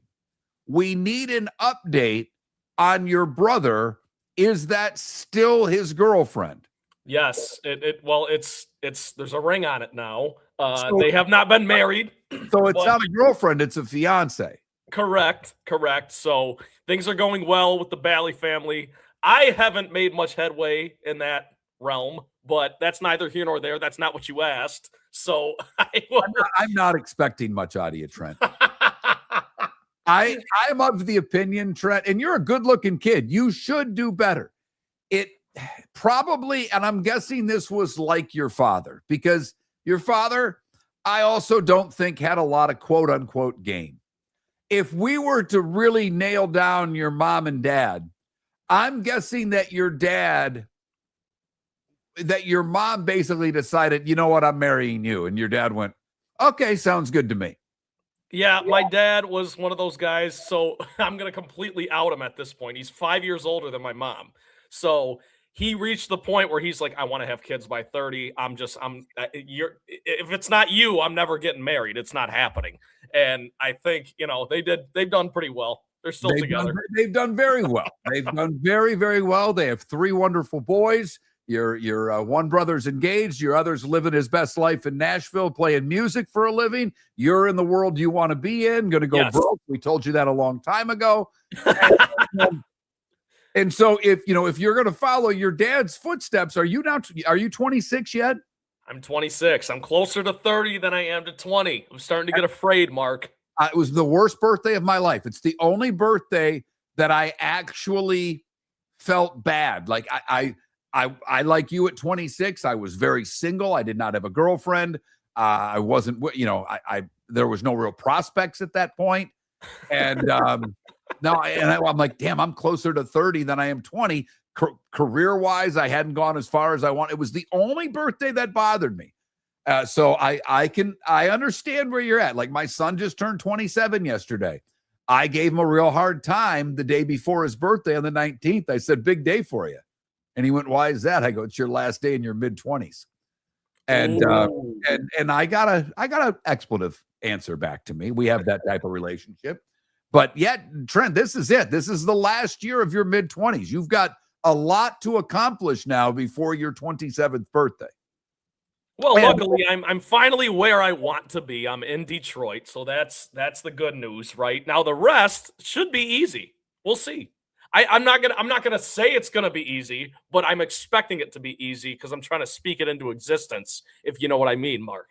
All right. One of the things I hassled your predecessor about a lot when he worked for us was his inability to get us any sort of credentials for any games. He did no work on it. Now he's in the media as a photog, and he's sending me pictures of himself with credentials for all these games, and it irritates me to no end. He's everywhere. Yeah, he is. Are you everywhere? I know you went to a Tiger game, the season opener, but I think that was with a ticket. I don't think that was with the press credential. Have you been credentialed to a Detroit sporting event yet? Yes, I have. I've been credentialed to a couple Tigers games, and then I've also gone to a few as a fan as well. With baseball, it's a little different because you don't really want to go every day if you don't have to. Right. But Lions season tickets, those might be going to the brother for most of the games because I think that is on the right track as well. I'll be credentialed at those games. That'll be fun. Getting to talk to a lot of the players and even opposing teams, Mark. Like, I'm not sure how you feel about this, but I love going to, like, just to back up real quick, when I was at Michigan State and I covered the men's basketball team, and when Indiana was in town, you got to talk to Mike Woodson, or Illinois was in town, you got to talk to Brad Underwood. That's almost what I look forward to more than just talking to the home guys, because you can do that anytime, right? Well, yes, but I do think for you, I think it has been a blessing that you've worked with a couple of ex-players, and having now, from the sounds of it, with those watch parties, you've actually been out socially with a professional athlete. I think that's going to do more for your career than you will ever realize, because without that, if you would have just been doing a show, whether it's by yourself or with another media member, a Moulton, someone like that, and all of a sudden you got Lions credentials, fanboy would have come out. I think this is doing wonderful things for you to make sure when you get in the locker room that fanboy doesn't explode, because that would make me nervous for you. Yeah, you're not asking for autographs when you're in the locker room as a No, you're credential. not wearing gear, as a matter of fact. How are you going to be able to go to a Lions game in not head-to-toe Lions gear? Yeah, it's tough. I will at least be wearing a Honolulu blue polo. No logos, but maybe a Nike swoosh or something like that. I'll wear the colors, Mark. That's my workaround. That's fine. That's borderline, but acceptable. Yes. And in the podcast world, I think there are a lot more fans. And even, Scott Lewis, who we just had on, he said he's a fan, Yeah. but he's able to separate. And that's something that you truly have to work at. But congratulations to your brother. By the way, your other brother, I know, has done well with music. Anything happening as far as getting signed, as far as taking his career to the next level? Yeah, so it's a little different now in the music industry. He's not signed to a label or anything, but he does have a booking agent where he supports himself full time on just going out and gigging in Nashville, whether it be on Broadway or in Midtown. Mark, I know you lived in Nashville for a while, so it's more than just Broadway. It's a lot more than just Broadway. Trent, Broadway wasn't a thing when I lived there. It's been a day since Nashville's. I've been back once since I left. It ain't the same town. It ain't close. I lived in small town Nashville. I did not live in the professional Nashville that it is now. That's fair, but I appreciate you asking. Yeah, Miles is doing really well. Miles Bailey, you can check out his music if you want. He's down there in Nashville. He plays 5 to 6 shows a week, sometimes 2 a day, and he fully supports himself on music. He's doing really well. He has a show back at the Intersection in Grand Rapids on June 13th, coming up in less than a month, 3 weeks here. So I'm excited for that. So maybe that'll be Trent's best shot to meet a lady. Because I'm guessing since his brother's playing 5 nights a week in Nashville, it's not a problem. He plays guitar and sings. Nope. That pretty much should answer all your questions there. So Trent now is going to be, he is the baby. He is mama's boy. And it's going to be worse because now the pressure is going to come from his mother because now that the one brother is engaged, all the pressure will be all the pressure from your mother because she's probably given up on Miles. He's a musician and she can try to lie to herself and say that he's just this wonderful boy. He's a musician in Nashville. He's not. We all know that. And God bless him for it. But now it's going to be on you and expect that pressure from mom. I'm the OKC Thunder right now, Mark. All the pressure has shifted to the home team. As we now hit the road and we got to win one on the road. That's me now. That's me in mom's eyes. No doubt. So a little background for everybody. And for those of you in Tampa and Jacksonville that may be a little bit newer to the show, Trent worked with us for a while as a producer. When we just started out on a syndication basis, we were actually on in Tampa for a little bit of that time. And I know we were on in Jacksonville, but just catching up with Trent. He's filling in for Dave today, having a little fun. With our old producer who's now on his own. He's all grown up, everybody. He's all grown up. If I can tell you this too, Mark, jokes aside, I loved working with you guys. I know I don't say it enough. We stay in touch off the air and everything, so it's not like I'm telling you anything you don't know. But Mark Miller and David Moulton, 2 true pros, one of the best stepping stones I've ever had, and I can't wait to look back on this even more fondly in the coming years. And couldn't leave us fast enough. It's just a bunch of couldn't get out of here fast enough. Miller and Moulton, millerandmoulton.com. Pelican Roofing of Florida text line is always open. 21,000 the number. Keyword is Miller. If you've never texted the show before, we've added the British Open Pub, a local sponsor here recently. They're our World Cup home. The World Cup, a little less than a month away. USA sure to disappoint. That's what we do. Come on. The World Cup. Well, if they don't get out of group, we should discontinue the USA soccer program. That's the fair. first thing I will say. They're going to get out of the group.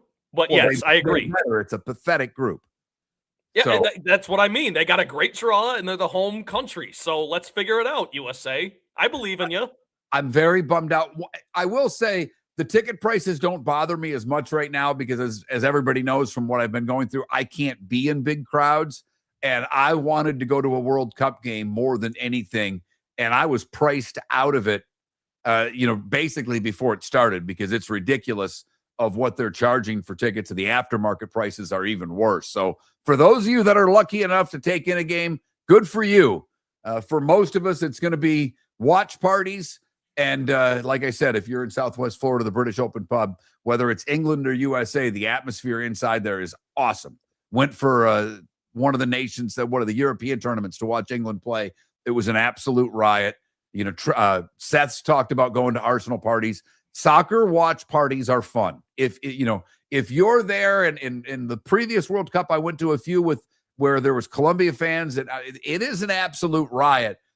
Even for those of us that are diehard about our college or pro team, when the World Cup comes with some of the South American countries and some of the European countries, it is a sight to behold. Miller and Moulton. Your roof is your home's first line of defense. At Pelican Roofing of Florida, Ronnie, John, and their team bring years of experience to protect what matters most, your family and your business. From residential repairs to large-scale commercial roofing, we deliver honest work, fair pricing, and quality you can trust. An upgrade on your roof can lower your insurance costs. Don't wait for a leak to turn into a disaster. Call the experts at Pelican Roofing today. 1-866-9-PELICAN. That's 1-866-9-PELICAN. Online at pelicanroofingcompany.com. CCC 1332512. The Cape Coral Police Department is growing, and they want you to be a part of it. They're hiring new officers. Starting pay is between $74,000 and $90,000, depending on your experience. And with a $10,000 hiring bonus, you could be making $100,000. Enjoy paid holidays, off-duty details, plenty of OT opportunities. They're also hiring dispatchers and professional staff. So go to capecops.com. Capecops.com. Be brave, be best. Be Cape. American Paint Supplies, for nearly 30 years, is your one-stop shop for all your coating needs. If you are a designer, a contractor, a professional painter, or a weekend warrior, American Paint Supplies is the place where experts go to get expert solutions. At 6100 Shirley Street in Naples off of Pine Ridge, American Paint Supplies delivers the best solutions with the best products with the best support. Meet Gene and his team today at American Paint Supplies. Call 239-566-2700. That's 566-2700, or online at AmericanPaintSupplies.net. Floormeisters just doesn't sell Cortec and carpet. They also sell a lot of wood. And what better time than now to stop in and see the nice folks at Floormeisters for some new hardwood for your home. With white oak wood starting at $4.99 a square foot, that makes it affordable for everyone. With 10 colors to choose from, they have a color for everyone. So stop in. 6281 Naples Boulevard, right next to Costco, or go to the web. It's floormeisters.com. Floormeisters.com. Floormeisters, just keeping it real. This is Miller and Moulton.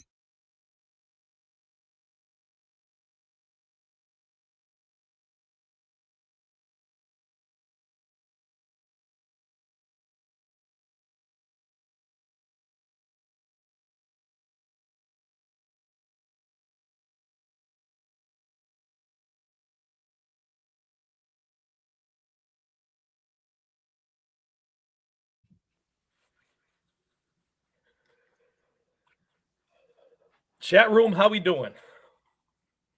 I miss you guys. Or I have missed you guys, I should say.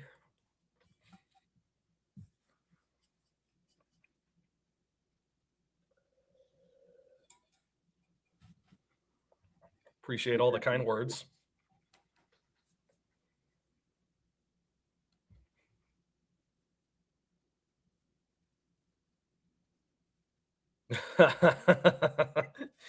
Tretherion, I would love that, except I think that would make David nervous. Detroit's awesome, Aurora. I'm seriously loving it. I know it's not for everybody, but it's always where I've wanted to be, like literally since I left college. And then a lot of you know I had a short battle with cancer right after college, so I wasn't quite able to launch my career the way I wanted to, but all things happen for a reason. So here we are, healthy, 26, finally made it to Detroit.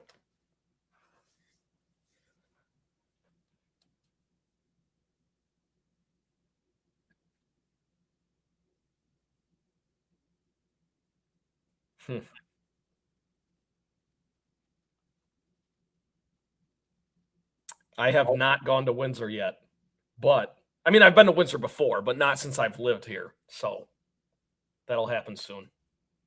EP, of course you're not a fan of the association. Yeah, we've only had a bunch of 7-game series, really good basketball. Come on, give it a chance.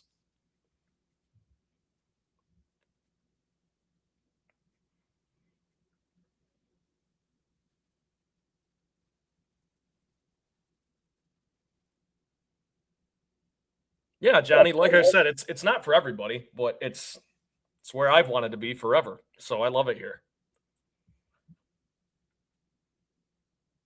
Despite what you might believe, I am not delusional about Detroit. I know all the criticisms, and a lot of them are fair.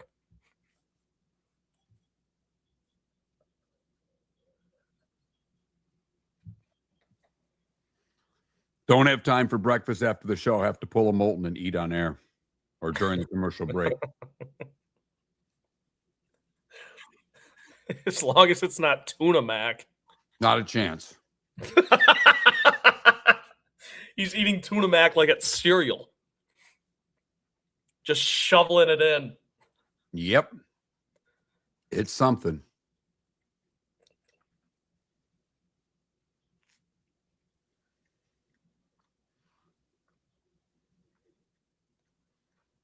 Oh, Mark, we didn't really talk about it with the wings.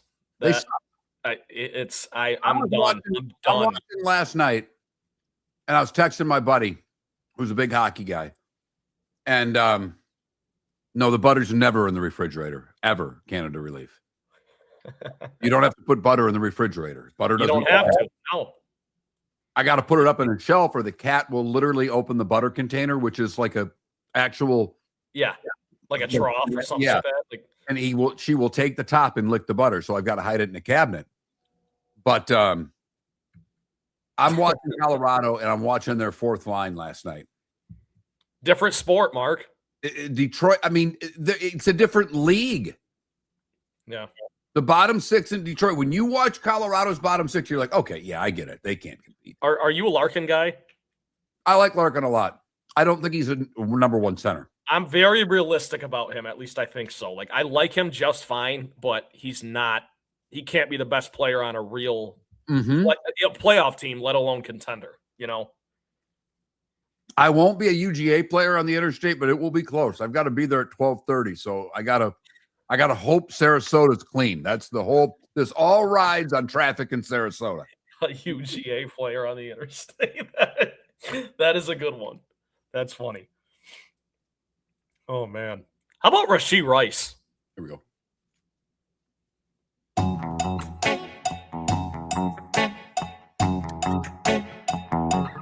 You're listening to Miller and Moulton. And now, here's Mark Miller and David Moulton. Miller and Moulton, Trent Valley filling in for David today. So catching up with Trent, but a couple of other things that are going on sports-wise I'd like to get your take on. One is Brendan Sorsby, the former Cincinnati quarterback that transferred to Texas Tech. The judge in the case recused himself yesterday. The judge held 2 degrees from Texas Tech, and he walked away from the case. Tells me one of 2 things. 1, he's an honest judge. I certainly hope so. 2, he was fearful that he had to be ethical in his decision, and it would have hurt him among his Texas Tech friends. I mean, why else does he recruit himself? Because if he's going to do the case the right way, he sits up there and he rules against this kid because it's easy, and the NCAA is pretty much while they lose so very always, they've won always in cases when it involves gambling. Exactly. Him leaving, him recusing himself, or whatever the correct term is, it exactly says what you just said. He knew what the right decision was, but he didn't want to upset people, and he didn't want to upset his buddies or whatever in Lubbock. And he said, this is not for me to decide. Now, someone else is going to slide right in there, and this quarterback is done. He better be. He will be. He will. Do you think there's any chance he's not, Mark? Yes. Really? Yes. Because I think a lawyer, first off, this kid never signed an agreement with the NCAA. Do I think Chambliss, the kid, should be getting a 47th year to play for Ole Miss? No. But they got a judge to do it. Yeah. I when it's the NCAA, to me, all bets are off, Trent. It is more a big picture commentary on college sports and the mess that it is. You're exactly right about that. I give this guy a little bit of credit for at least stepping away and not being. He doesn't want to be the bad guy, so don't be. Let someone else be the bad guy. Be on the jury right now for just a second. Okay. Do you believe that addiction's a mental illness? Yes. So then if you're addicted to gambling, this is a mental illness, and we are not going to treat a mental illness as a disease. You're going to tell me I mean, I can back you into a corner on this. Now, I have trouble with the gambling addiction being a mental illness. I do. And I will be the first one to admit that I think I have a gambling problem. I'm not a very good gambler. I wish. Let me ask you this then: are different types of addiction to me are illnesses? Okay, I'm with you that I don't think a gambling addiction might not be an illness per se, but like alcoholism, drug problems, that kind of stuff, that's addiction. Gambling addiction, you're right. There's a bit of a gray line there. Yeah, and I mean, and like I'm one of those with the alcohol and drug thing. I have, you know, I like both. I know when to say when. I understand that some people don't. I don't get it. And I do think one of our people in the chat room says is that, you know, it can be a mental illness and he cannot play in college. I hope you're right. I hope that's how they see this case. Well, let's not kid ourselves. That is the right answer, point blank. Now, will they rule it that way? That's the question. And that's where ethics come into play. And unfortunately, like you said, Mark, the NCAA and ethics don't really go hand in hand at all. Without one person in charge of all of college sports, because we've basically made the NCAA powerless. Yep. I mean, we really have. And this isn't the fault of lawyers or athletes. To me, it's more of the fault of the conferences. The conferences have made themselves much bigger than the NCAA. Trust me, the NCAA's helped themselves. They have done a horrific job in governing their own sports over the years, but they have no power. So now they're trying to take their power, and I hope to goodness that this kid is not allowed to play. To me, he should never be allowed to play. He gambled on college football while playing college football. You're done. There are guys that are kept out of the Hall of Fame in other sports for that exact reason, Mark.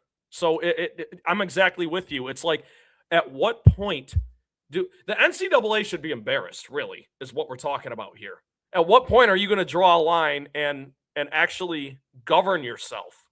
If you allow this kid to play, I mean, what are guys? When does it end? Is the question. And the answer is we don't have one. It's ridiculous. And like CBW says in the chat room, invoke the Pete Rose rule. Well, but that's the problem. You see, remember, baseball, football, hockey, basketball, you brought up the Hall of Fame. These are all collectively bargained. Yeah. College football is not. They have not. Government. They are basically, you know, they're damn near independent contractors. So they sign with the school, not with the NCAA. I just think a lawyer doesn't take this case unless he believes there's a lot of gray area.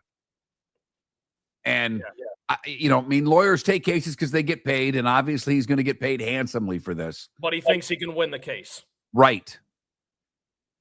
And I think there's a chance he does, I guess. But to get back to the root of the matter here, like I don't think – I would like to think that by this judge pulling out of the case and someone else taking the stand there, taking the bench, hopefully someone does the right thing. This kid can't play quarterback in college football. Can't happen because you're opening Pandora's box by doing that. But I will say, Trent, because I admit that I've had a gambling problem. I lost a bunch of money that I didn't have. I don't gamble like that anymore. Like I say to everybody, I like my wife and daughter way more than I like gambling. I gamble like Trent now. I have fun with it. A big bet for me these days has been $8. So I will say I haven't gambled in like 3 months, Mark, because I don't have the money for it right now. But you don't even have the $5 bets anymore, huh? What? No. But when I do, yes, it's only $5. But I hear you. I got you. So I was that you answered my question before I could ask. Now that you have multiple gambling methods, because here in Florida we just have the Hard Rock app. You've got everything, FanDuel, DraftKings. By the way, was it one of them, DraftKings had the bar at Wrigley. They're closing the book. They're keeping the bar open, but apparently the sports book at Wrigley's been a disaster. And I will say, because you did like to gamble. You said you haven't done it in a while. Did you do any of the prediction market gambling? No, I didn't. Okay. I kept up with it though. Like I think it's fascinating to look into that kind of stuff, but I never placed any wagers on it. All right. So good for you. Trent's still very single and now not gambling. That's a positive. We're trending up, Mark. That's a positive. That'll definitely, help out, because if you're on that first date and you're checking your phone to see what the score is, that could get you into a little bit of trouble. Absolutely it could. And I would know, because despite what some of you might believe out there, I have swung and missed quite a bit, unfortunately. I have no shame admitting it either. Yeah, you know what? You hit once every 3 times you go to the Hall of Fame, Trent. It's still there for you. It's still there for you. You like the Knicks tonight. Obviously, we'll get into the games towards the end of the show, but you like the Knicks a lot tonight. You said the Knicks in 5, Spurs in 7. How much of a game do you think the Cavs give them tonight? Oh, I think the Knicks win big tonight. And that is one that, Mark, if I had a couple shekels, I would put them on the Knicks, because I don't even know what the spread is right now. I'd guess maybe 5.5. And I'd say probably 7. That's my guess, and I've not looked. Okay. But I guess my whole point here, Mark, is I think it's the old rust versus rest argument, and I think the Knicks maybe had a little bit of rust in the beginning, maybe 3/4 of game 1. The Knicks are so much better than the Cavaliers. I truly think there's a separation there. And especially with Boston going down in round 1, with Detroit going down in round 2, there's no question in my mind the Knicks are the best team in the East. They should be representing the Eastern Conference in the finals. 6.5, the number. Okay. In tonight's game for game 2, Cavs and Knicks. Who do you like, Mark? I like the Knicks. I don't know if I'd lay the points. I'd probably just stay away. I think the Knicks win, but I'm not sure that they win and cover. The good, the bad, the ugly. Today was a day win. Next. American Paint Supplies, for nearly 30 years, is your one-stop shop for all your coating needs. If you are a designer, a contractor, a professional painter, or a weekend warrior, American Paint Supplies is the place where experts go to get expert solutions. At 6100 Shirley Street in Naples off of Pine Ridge, American Paint Supplies delivers the best solutions with the best products with the best support. Meet Gene and his team today at American Paint Supplies. Call 239-566-2700. That's 566-2700, or online at AmericanPaintSupplies.net. Floormeisters just doesn't sell Cortec and carpet. They also sell a lot of wood. And what better time than now to stop in and see the nice folks at Floormeisters for some new hardwood for your home. With white oak wood starting at $4.99 a square foot, that makes it affordable for everyone. With 10 colors to choose from, they have a color for everyone. So stop in. 6281 Naples Boulevard, right next to Costco, or go to the web. It's floormeisters.com. Floormeisters.com. Floormeisters, just keeping it real. Your roof is your home's first line of defense. At Pelican Roofing of Florida, Ronnie, John, and their team bring years of experience to protect what matters most, your family and your business. From residential repairs to large-scale commercial roofing, we deliver honest work, fair pricing, and quality you can trust. An upgrade on your roof can lower your insurance costs. Don't wait for a leak to turn into a disaster. Call the experts at Pelican Roofing today. 1-866-9-PELICAN. That's 1-866-9-PELICAN. Online at PelicanRoofingCompany.com. CCC 1332512. Mark Miller for Sleep Treatment Direct. They are helping me with sleep apnea. And by helping me, I mean curing me. No more CPAP machine. No more snoring. No more tossing. No more waking up exhausted. Their expert team got me the right treatment, fast and hassle-free. If you want to feel energized and get rid of your snoring, call Sleep Treatment Direct today. 444-1741. That's 239-444-1741. Sleep Treatment Direct. Sleep safe and sound. This is Miller and Moulton.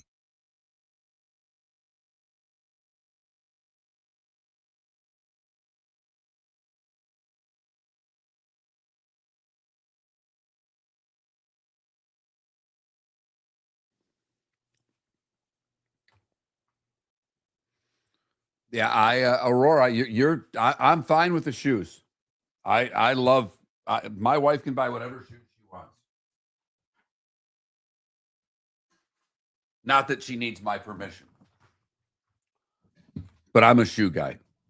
I love shoes on women, especially when they're great shoes. Makes the outfit, Aurora. Makes the outfit.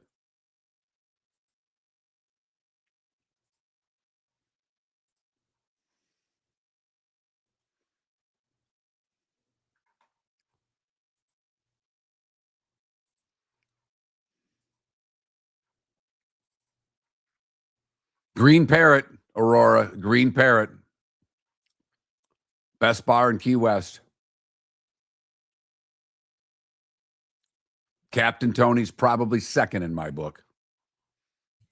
Because I don't believe in things being haunted and things of that nature. But if there's a haunted bar, it's Captain Tony's. I love that place. Especially at night. Where's that? In Key West. Aurora just invited you to the Keys August 28th through 30th. Oh my God.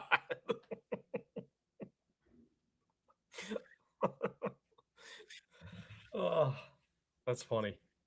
You're far too kind, Aurora. Maybe. The Flaming Buoy, as far as a restaurant, if it's still there, Aurora, wonderful. But Green Parrot, that's one of the best music bars I've been to, period. I love that place. Yeah, Not on Duval Street. CBW, I am with you. That's why I don't gamble as much, because I have enough emotionally at stake as it is. So my team wins, I'm happy. I don't need to put money on it too, because then it's a double whammy if you lose. It's hard for me to believe that Trent even swings and misses. Invite to the Keys. Girls are taking me, lots of pretty girls, and he's talking about betting on sports. I don't swing often. I don't swing the bat. Anybody else want to say called third strike? Caught looking. Backwards K. Oh, my goodness gracious.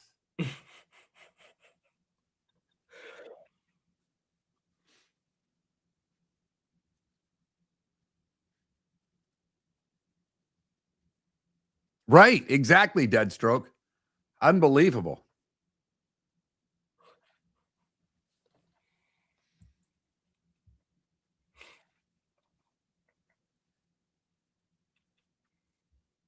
Mark, what's the letter behind you? Is that a B?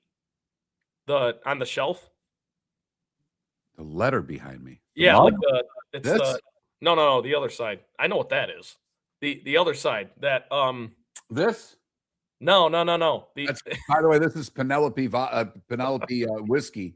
Listener, is that the cancer one? That's the F cancer one. Yeah, the listener. Nice. Yeah, his sister. He lost his sister to cancer. Her husband worked for Penelope and started this whole. Up here it's an R. It's a Rolling Stone covers. It's a magazine of Rolling Stone covers. I see. I thought that was like I don't really know what I thought it was. I thought it was a B. But not, yeah, okay, that makes sense. That is pretty sharp. See if we can get to a good one. Oh, there's a Belushi from 1941. There you go. I don't think I've ever asked you this, Mark. Who is your number one artist ever? Artist or band? Led Zeppelin. Okay, that's cool.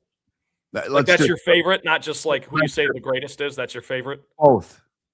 We did this thing. If you had 5 artists to listen to for the rest of your life, it starts with me with Led Zeppelin. That I can listen to that catalog all day, every day. Because I'm with you. I think they're the best ever. But, I'm a Motley Crue guy. I don't think Motley Crue's even close. So I'm not. But they'd be part of your 5. Here we go.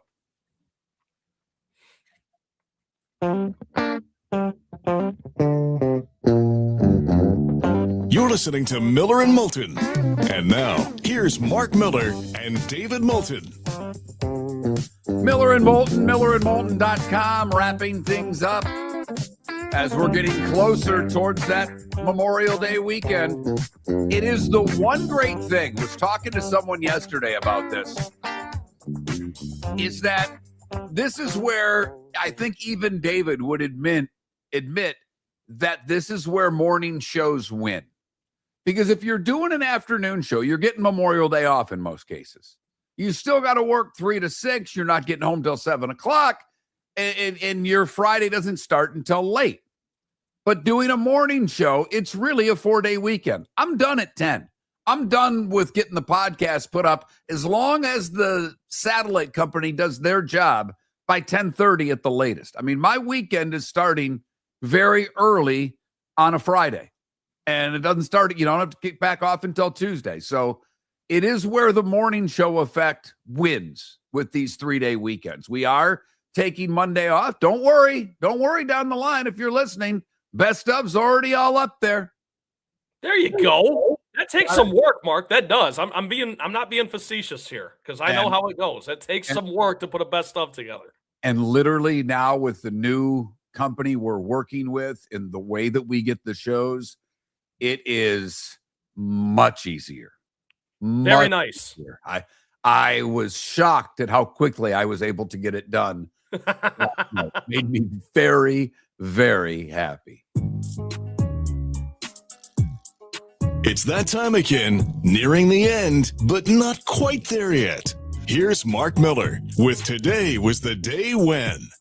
We start today in 1914 when Carl Wickman in Hibbing, Minnesota founded the Greyhound Bus Company. Go Greyhound and leave the driving to us. Yeah, you remember that jingle. Brent might not, but the rest of you do. The House of Representatives passed an amendment today allowing women to vote in 1918. Speaking of women, Amelia Earhart landed in Northern Ireland today in 1932 after flying for 17 hours from Newfoundland, the first solo transatlantic flight by a woman. One of the best albums ever. In fact, all-time best by Critics' Surveys and Rolling Stone, The Guardian, and the New Music Express. Marvin Gaye's 11th album, What's Going On, released today in 1971. Great listening right there. I agree. You know, Trent, you ever get a woman back to your house, you might want to throw that on.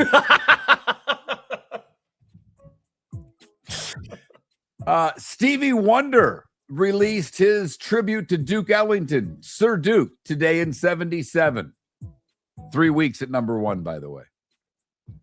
Or I'm sorry, it wasn't released. It'd be on a 3-week run at number 1 today. It was a number 1 single. So it charted today? It charted at number 1 today in 77, the number 1 album in the land today in 77, taking the spot from the Eagles Hotel California, another great all-time album, Fleetwood Mac's Rumors.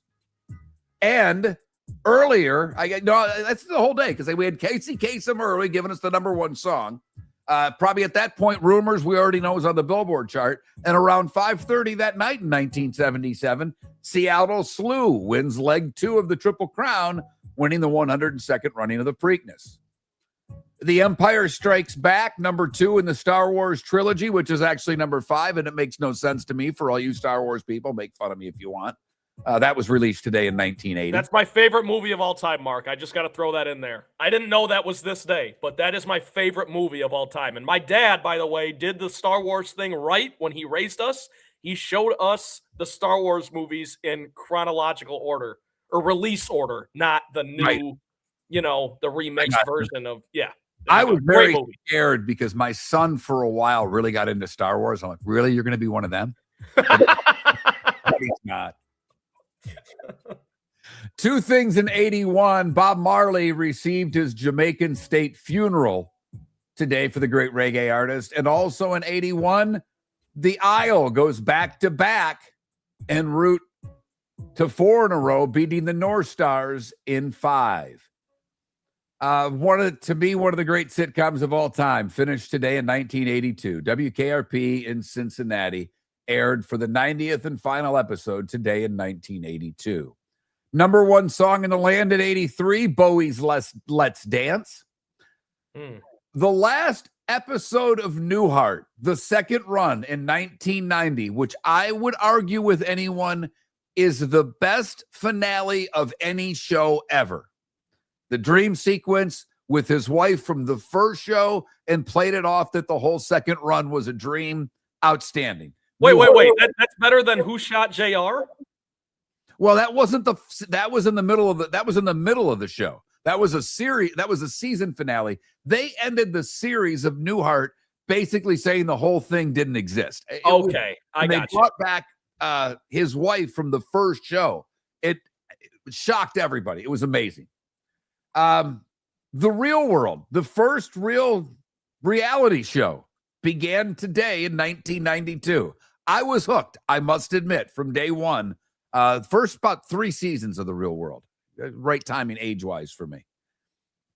Susan Lucci was 0 for 19, finally won her daytime Emmy today in 1999. Trent, you were asked this question earlier of what game system you go with. It was today in 2013 that Microsoft announces the release of Xbox One. What are we on now? Xbox 5? It's Xbox. There's some name for it. I still have the Xbox One for what it's worth. I'm not that much of a gamer, but I still have the Xbox One, so that's good timing. Might be worth something. Barnum and Bailey Circus performs for the last time today in 2017 at the Nassau Coliseum, and Brooks Koepka won his 5th major and his 3rd PGA, winning by 2 shots over Victor Hovland and Scotty Scheffler today in 2023. My favorite part of the show when I have Trent with me, when we go through the birthdays to see if he knows who the hell any of these people are.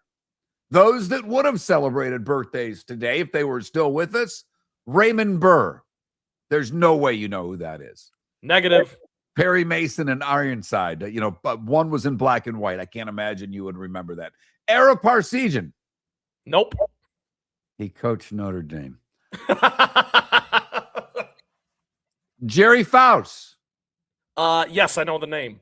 He also coached Notre Dame. Okay. Johnny Majors. Yes, I know the name. All right, we're doing well here. Coached both Tennessee and Pitt. Bobby Cox, I know you know who that is. Yes, of course.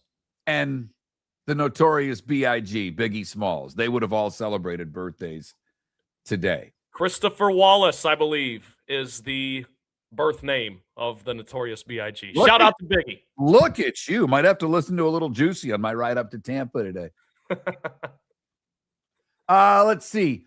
Al Franken, SNL guy, and then Congressman. He's 75 today. Mr. T is 74. Now, I doubt you know who Al Franken is, but I'm sure you know who Mr. T is. Oh, I absolutely do. Iconic. Rocky 3. I pity the fool who doesn't know who Mr. T is. My prediction for the fight. Judge Reinhold? No. Judge Reinhold? Don't know him. 69 years old today. He was in Beverly Hills Cop. He was, I guess, the first guy we caught pulling the goalie in a movie, Fast Times at Ridgemont High. This is painful to talk about because apparently he's a really nice guy. He's apparently a wonderful man. Kent Herbeck, 66. He broke my heart. That damn Homer hanky and the Twinkies taking down my Tigers. Ricky Williams is 49 years old today. And Josh Hamilton, former Tampa Bay Ray, is 45. Gary Woodland is 42. Pitcher Andrew Miller is 41. And Josh Allen is 30 today. 30 already. Trent. Got to win a Super Bowl. Go ahead. Sorry. Josh Allen. Herbert. Lamar. Who wins it first, or is the answer none? Lamar Jackson. They got the best roster. Josh Allen's a superhero, doesn't have any help. Sorry.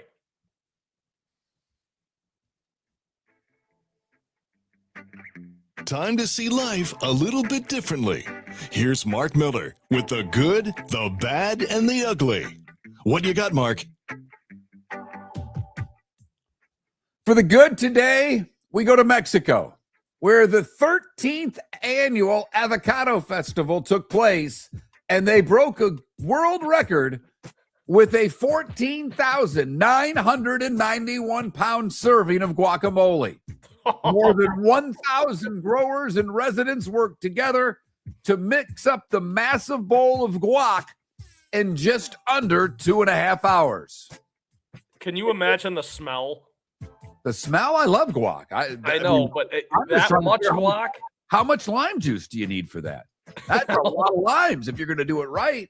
And then just cilantro alone. I mean, instead of chopping the cilantro with a knife, you're going to need shears. An industrial shredder or something. Exactly. For the bad, we go to Grapevine, Texas, where a moron wanted to see if the ugliest car in the world, his Tesla Cybertruck, would really float in wade mode.